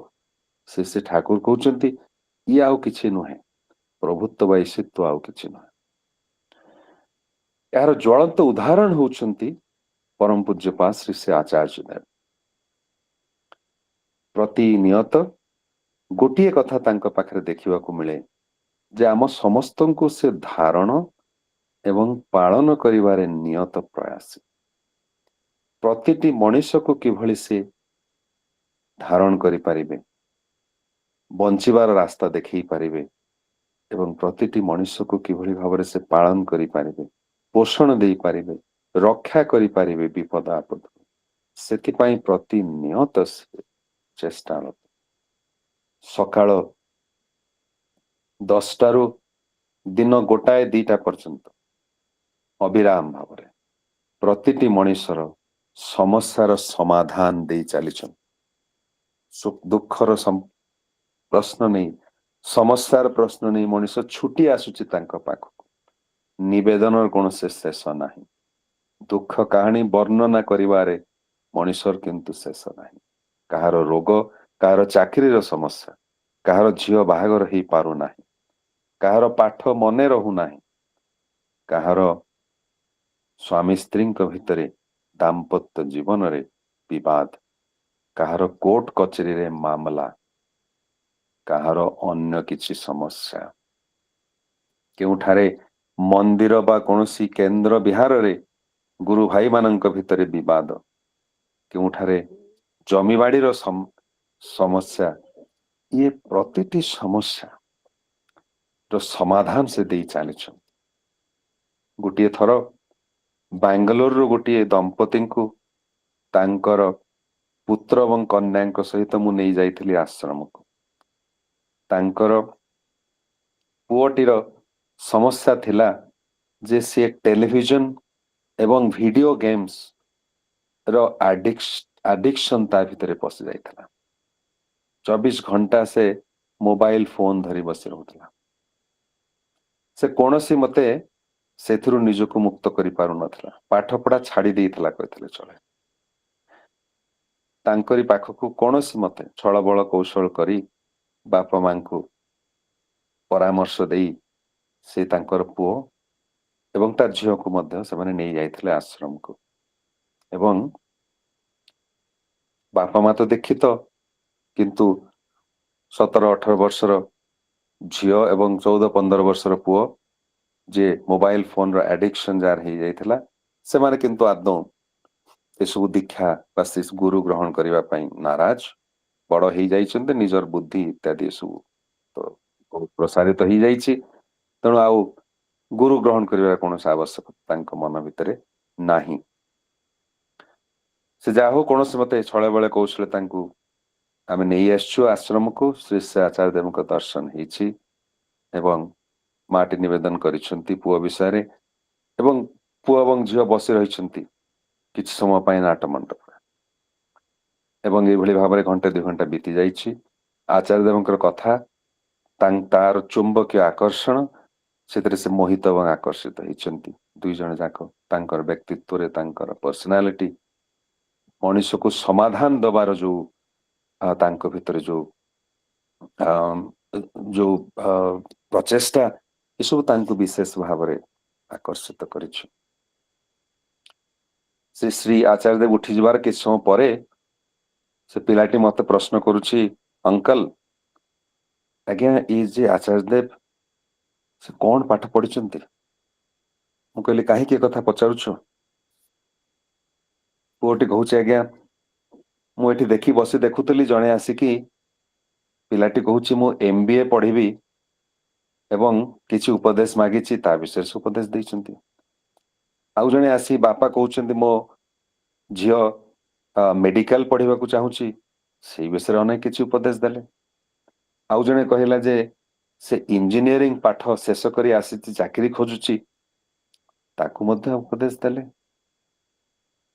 ଜଣେ ଏକାଧାରରେ କିଭଳି ଏତେ ଗୁଡାଏ ବିଷୟରେ ଦକ୍ଷତା ଜଣଙ୍କ ପାଖରେ ରହିପାରେ। ଜଣେ କହୁଛି ଇଞ୍ଜିନିୟରିଂ ପଢିବି, ତା ବିଷୟରେ ସେ ଜାଣିଛନ୍ତି। ଜଣେ କହୁଛି ମେଡିକାଲ ପଢିବି, ତା ବିଷୟରେ ଜାଣିଛନ୍ତି। ଆଉ କିଏ କହୁଛି MBA ପଢିବି, ତା ବିଷୟରେ ବି ସେ ଜାଣିଛନ୍ତି। ଆଉ ଜଣେ କିଏ ରୋଗ କଥା କହୁଛି, ତାର ସମାଧାନ ଦଉଛନ୍ତି। ଆଉ ଜଣେ କିଏ ଆସିକି ତାର ପରିବାରର ସମସ୍ୟା କଥା କହୁଛି, ତାର ସମାଧାନ ଦଉଛନ୍ତି। ପାଖରେ ବସିଥିଲି ଜଣେ ବାପା ଆସି ତାଙ୍କର ପୁଅର କ୍ୟାନ୍ସରର କଥା କହୁଛନ୍ତି, ତାର ସମାଧାନ ଦେଇଛନ୍ତି। କିଭଳି ଭାବରେ ସମ୍ଭବ ହେଇପାରେ ଜଣେ ବ୍ୟକ୍ତି କିଭଳି ସବୁ ବିଷୟରେ, ସମସ୍ତ ବିଷୟରେ ତାଙ୍କର ଏତେ ଦକ୍ଷତା ଥାଇପାରେ? ଏଇଥିପାଇଁ ମୁଁ ଆପଣଙ୍କୁ ପଚାରିଲି।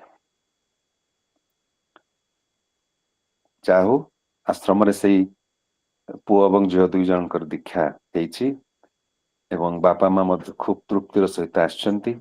କିଛି ଦିନ ପୂର୍ବରୁ ସେଇ ପୁଅର ମାଟି ସାଙ୍ଗରେ ମୁଁ କଥା ହଉଥିଲି, ସେ ଫୋନ କରିଥିଲେ ଏବଂ କହୁଥିଲେ ଭାଇ ଆପଣଙ୍କ ପାଖରେ ମୁଁ କୃତଜ୍ଞ ଯେ ଆପଣ ଜବରଦସ୍ତି କୌଣସି ମତେ ସେମାନଙ୍କୁ ନେଇଯାଇଥିଲେ ଆଶ୍ରମକୁ। ମୋ ପୁଅଟି ବର୍ତ୍ତମାନ ଯେ ଦିନ ରାତି ମୋବାଇଲ ଫୋନ ଧରି ବସୁଥିଲା ଏବଂ ପାଠ ପଢା ପ୍ରାୟ ଛାଡି ଦେଇଥିଲା କହିଲେ ଚଳେ, ବର୍ତ୍ତମାନ ତାର ସେ ପାଠ ପଢା ତ ଆରମ୍ଭ କରିଦେଇଛି।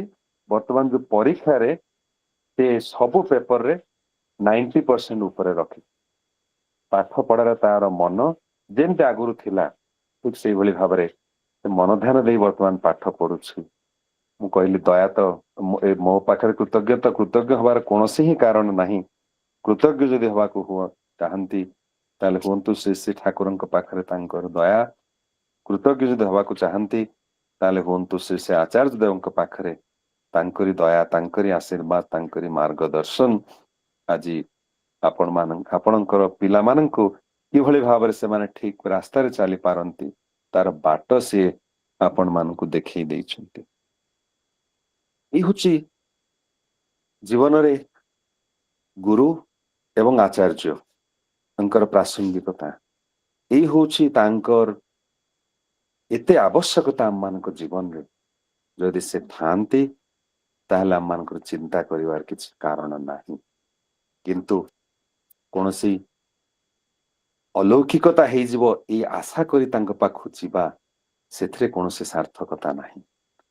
ଶ୍ରୀ ଶ୍ରୀ ଠାକୁର ଚାହିଁଛନ୍ତି ଆମମାନେ କିଭଳି ହେଇ ଉଠୁ ନିଜର କର୍ମ ଭିତର ଦେଇ, ଅଭ୍ୟାସ ବ୍ୟବହାର ଭିତର ଦେଇ, ଚରିତ୍ର ଭିତର ଦେଇ କିଭଳି ହେଇ ଉଠୁ। ସେଦିନ ଶ୍ରୀ ଶ୍ରୀ ଠାକୁରଙ୍କ ପାଖକୁ ମାଟି ତାଙ୍କର ଜଣେ ଶାଶୁ ତାଙ୍କର ବୋହୂଙ୍କୁ ନେଇ ଆସିଛନ୍ତି ଠାକୁରଙ୍କ ପାଖକୁ। କହୁଛନ୍ତି ଠାକୁର ମୋ ବୋହୂର ପିଲା ଛୁଆ ରହୁନାହାନ୍ତି। ସେ ଗର୍ଭ ଧାରଣ କରିବାର କିଛି ମାସ ପରେ ସେମାନେ ନଷ୍ଟ ହେଇଯାଉଛନ୍ତି। ସନ୍ତାନ ସନ୍ତତି ଆଦୌ ତା ପେଟରେ ରହୁନାହାନ୍ତି। ଠାକୁର ସାଙ୍ଗେ ସାଙ୍ଗେ କହୁଛନ୍ତି ପ୍ୟାରିଦା ଠାକୁରଙ୍କ ଯେ ଡାକ୍ତର ଠାକୁର କହୁଛନ୍ତି ଏ ପ୍ୟାରି ଏଇ ଝିଅଟିକୁ ଟିକେ ଦେଖ ତ ତାର କଣ ସମସ୍ୟା ଅଛି।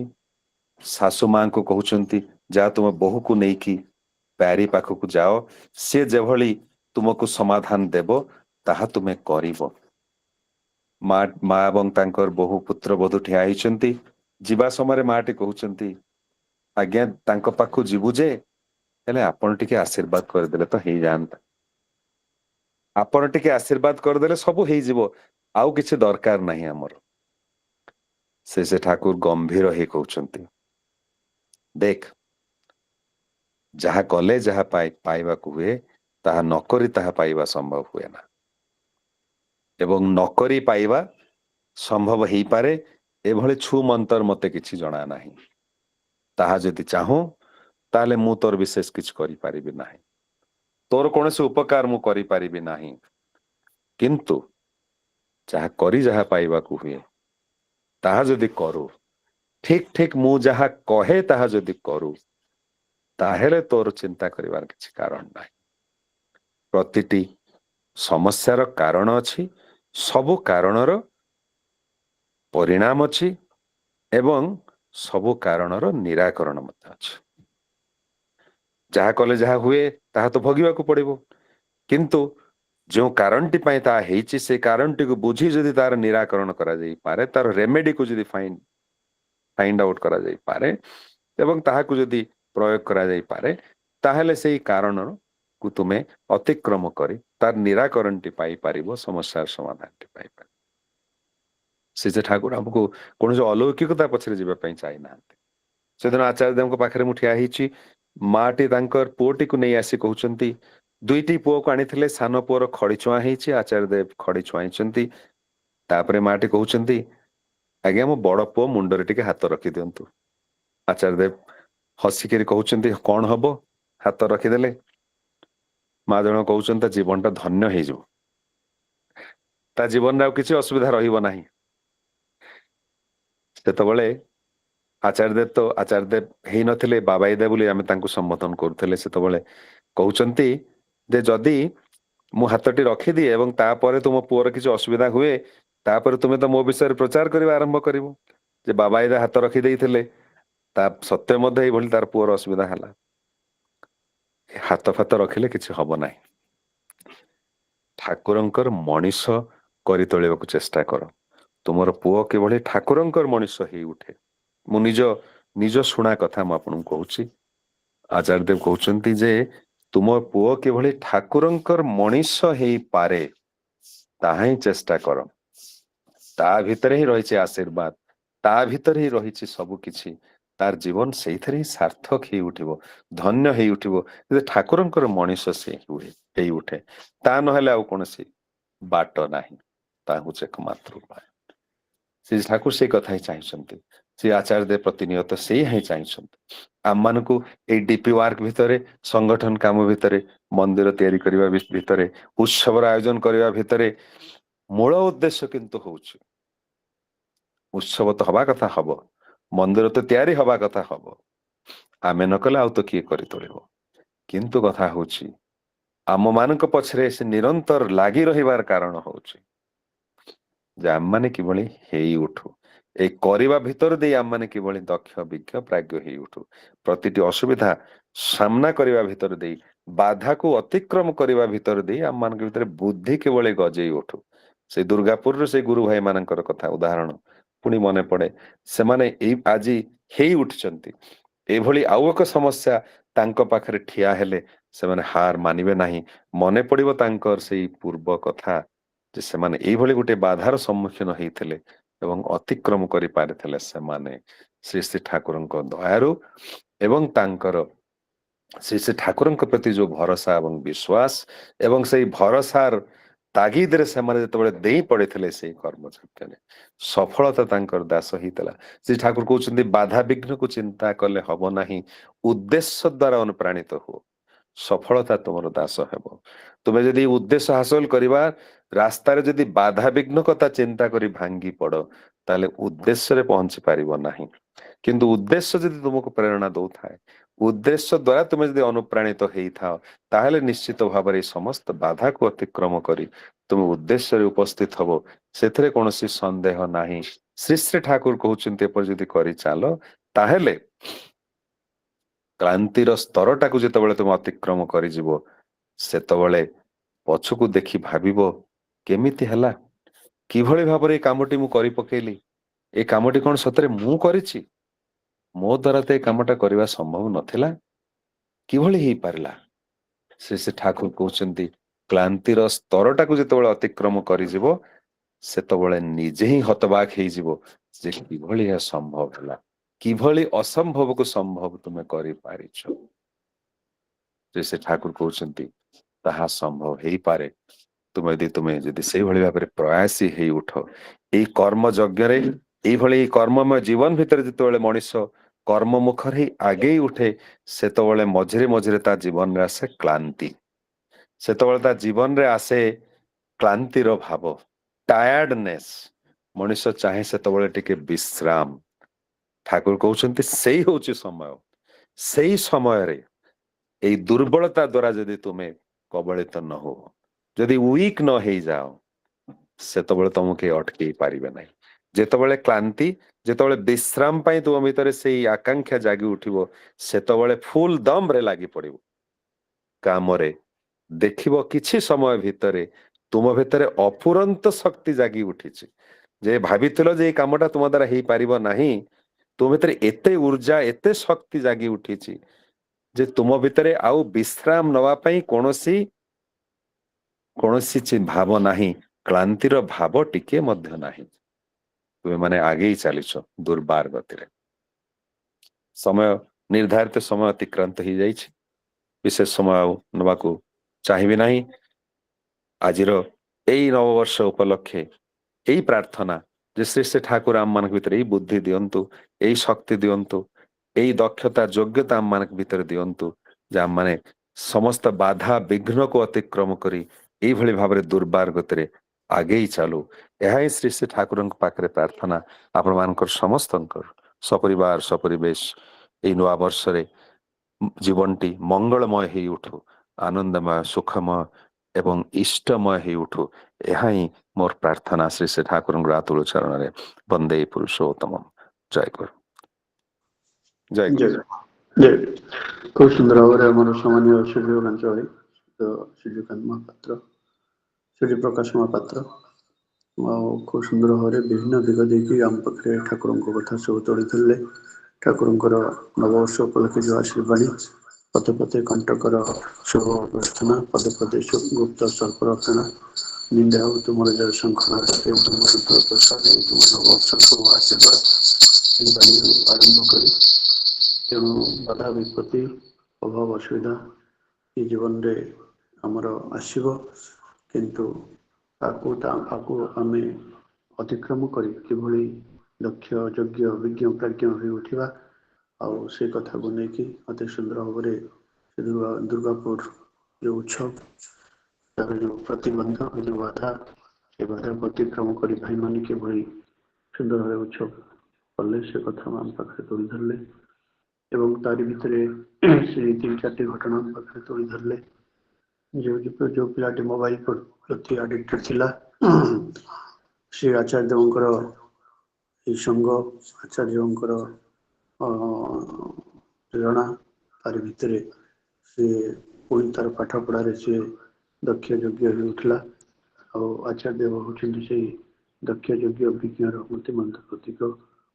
ଆଉ ଏବଂ ଏ ଯେଉଁ ମାଟି ତାକୁ ଯେ ଠାକୁର କହିଥିଲେ ଔଷଧ ଖାଇବା ପାଇଁ ଡାକ୍ତର ପରାମର୍ଶ କରିବା ପାଇଁ ସିଏ କିନ୍ତୁ ସେ କଥା ନ ଶୁଣି କ'ଣ ନା ଆପଣ ଟିକେ ଇଏ କରିଦିଅନ୍ତୁ, ଠାକୁର ସେଇ କଥା କହିଥିଲେ ମୁଁ କୌଣସି ଛଉ ମନ୍ତ୍ର ଜାଣିନି ଆଉ ଯାହା ପାଇଁ ଯାହା ଦରକାର ତାହା ଯଦି ତୁମେ ନ କର ତାହେଲେ ମୁଁ କିଛି କରିପାରିବି ନାହିଁ, ସେ କଥା ମଧ୍ୟ କରି ତୋଳି ଧରିଲେ।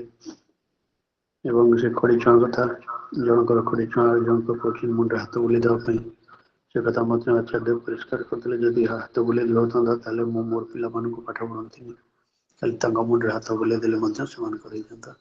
ଯାହାକୁ ଏସବୁ କଥାକୁ ନେଇକି ଅତି ସୁନ୍ଦର କଥାକୁ ଏସବୁ ଆମ ପାଖରେ ତେଳି ଧରିଲେ। ଆମମାନେ ଆମର ସାମାନ୍ୟ ସୂର୍ଯ୍ୟ ପ୍ରକାଶ ଭାଇଙ୍କର ସୁସ୍ଥ ସୁଦୀର୍ଘ ନିରାମୟ ପାଇଁ ତାଙ୍କ ପରିବାର ସମସ୍ତଙ୍କ ସର୍ବଦା ମଙ୍ଗଳ ପାଇଁ ଠାକୁରଙ୍କ ଶିକ୍ଷଣ ପ୍ରାର୍ଥନା ଜଣାଇବା, ଏମିତି ପ୍ରଭୁଙ୍କ କଥା କହିକି ଆମମାନଙ୍କୁ ପ୍ରେରଣା ପୃଷ୍ଟ କରୁଥାନ୍ତି ଦେଇ ଧାନିଦାର ଅଭ୍ୟାସ ଥାଉ ଏହି ଠାକୁରଙ୍କ ଶିକ୍ଷଣ ପ୍ରାର୍ଥନା। ଆଜ୍ଞା ଜୟ ଗୁରୁ ଆଜ୍ଞା ଜୟ ଗୁରୁ ଭାଇ। ଜୟ ଗୁରୁ। ଆଉ ଆସନ୍ତାକାଲିର ସତ୍ସଙ୍ଗ ଆମର ନିବେଦନ କରିଛନ୍ତି ପଣ୍ଡା ତ ସେ ସତ୍ସଙ୍ଗ ନିବେଦନ କରିଛନ୍ତି ଆମ ଛୁଆମାନେ କୌମୁଦ ଭାଇ ଠାକୁରଙ୍କ ପବିତ୍ର ପାଞ୍ଜାରୁ ସର୍ବତ୍ରିତିକ ମିନକୁମଚନ ପ୍ରଧାନ ତାଙ୍କର ସ୍ୱର୍ଗତା ଧର୍ମପତ୍ନୀ ଶ୍ରୀ ସ୍ମୃତି ରେଖାଙ୍କର ଶ୍ରାଦ୍ଧ ଉପଲକ୍ଷେ ତା ସହିତ ସତ୍ସଙ୍ଗ ନିବେଦନ କରିଛନ୍ତି ଆମ ସହିତ କମଳାକାନ୍ତ ଶ୍ରୀ କମଳାକାନ୍ତ ନାୟକ ତାଙ୍କର ସୁପୁତ୍ର ଯୁବରାଜଙ୍କର ଜନ୍ମଦିନ ଉପଲକ୍ଷେ ଆସନ୍ତାକାଲି ସତ୍ସଙ୍ଗ ଆମେ ଯୋଗଦାନ କରିବା। ବର୍ତ୍ତମାନ আমার সাথে বিনয় ভাই প্রধান পরিবেশন করে ধনী দেই সত্সঙ্গ সমাপন হবে। জয় গুরু দাদা। জয় গুরু আজ্ঞা। প্রেম স্বরূপ ব্যথা হারি হে হরি, প্রেম স্বরূপ ব্যথা হারি হে হরি, অপরূপ রূপ মাধুরী অপরূপ রূপ মাধুরী হে হরি, প্রেম স্বরূপ ব্যথা হারি হে হরি, প্রেম স্বরূপ ব্যথা হারি হে হরি, সুখদাতা ঈশ্বর দরদি প্রিয়তম, অনিত্য এ সংসারে নিত্য সুখ ধাম, সুখদাতা ঈশ্বর দরদি প্রিয়তম, অনিত্য এ সংসারে নিত্য সুখ ধাম, কি সুন্দর সুঠাম নয়ন মনোরম, দরদি রূপে অবতরী হে হরি, প্রেম স্বরূপ ব্যথা হারি হে হরি, ক্ষুদ্র তটিনী মুজে তুমে সাগর প্রিয়, ধাউতি মিশিবাকু ହେଉଅଛି ଅଥୟ, ক্ষুদ্র তটিনী মুজে তুমে সাগর প্রায়, ধাউছি মিশিবাকু হেউছি অথୟ, শয়নে স্বপনে ভেয় परम प्रेममय शयने सपने ध्येय परम प्रेममय घाटे रे नाम तरी हे हरि प्रेम स्वरूप व्यथारी हे हरि प्रेम स्वरूप व्यथारी हे हरि चूर्ण हेउ मोर जेते दम्भ अभिमान तुमे मो आशा भरोसा गौरव मान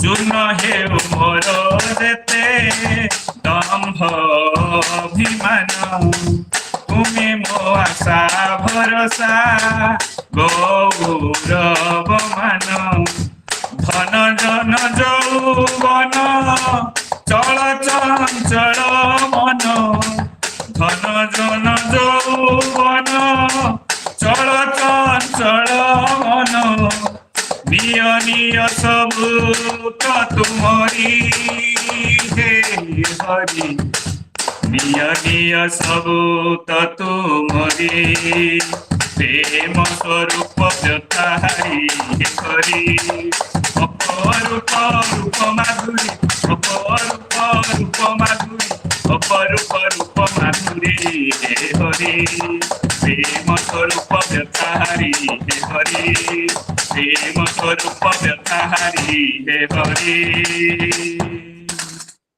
वंदे पुरुषोत्तमम् वन्दे पुरुषोत्तमम् वंदे पुरुषोत्तमम् वन्दे पुरुषोत्तमम् वंदे पुरुषोत्तमम् वन्दे पुरुषोत्तमम् परम प्रेममय श्री श्री ठाकुर अनुकूल चंद्र जी की जय परम प्रेममय श्री श्री ठाकुर अनुकूल चंद्र जी की जय परम प्रेममय श्री श्री ठाकुर अनुकूल चंद्र जी की जय परम आराध्या जगत जननी श्री श्री बड़मा की जय परम आराध्या जगत जननी श्री श्री बड़मा की जय परम आराध्या जगत जननी श्री श्री बड़मा की जय परम पूज्य पाद श्री श्री बड़दा की जय परम पूज्य पाद श्री श्री बड़दा की जय परम पूज्य पाद श्री श्री बड़दा की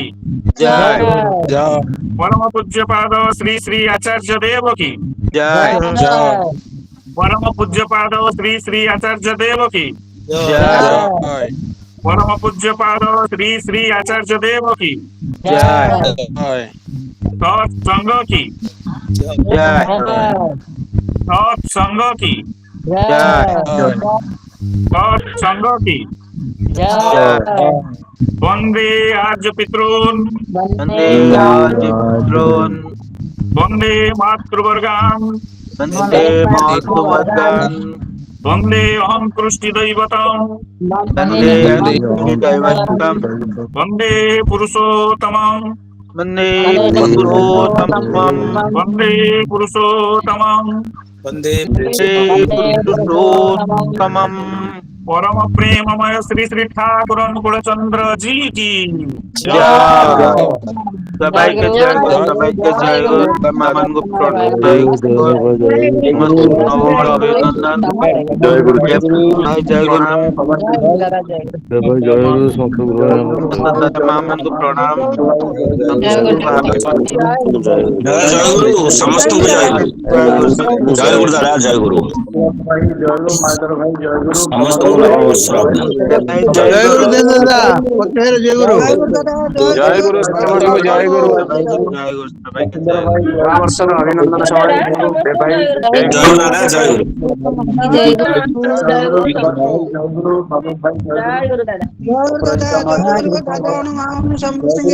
समस्त के अभिनंदन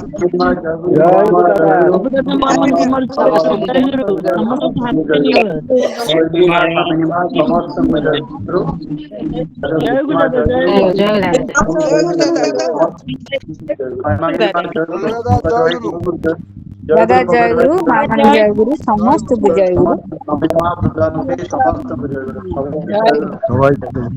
ଫାଇନାଲ କରିବା ଫାଇନାଲ ଜୟଗୁରୁ ସମସ୍ତଙ୍କୁ ଜୟଗୁରୁ ସବାଇকে ଜୟଗୁରୁ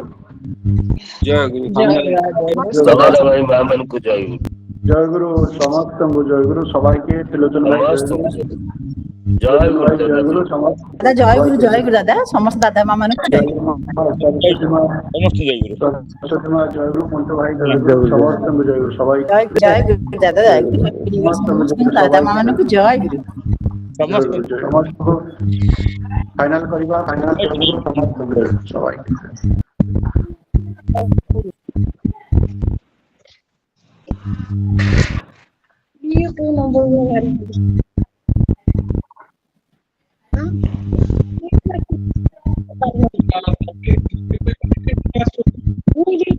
ତଳେ ଦେଖୁନୁ ଆସିବ ନା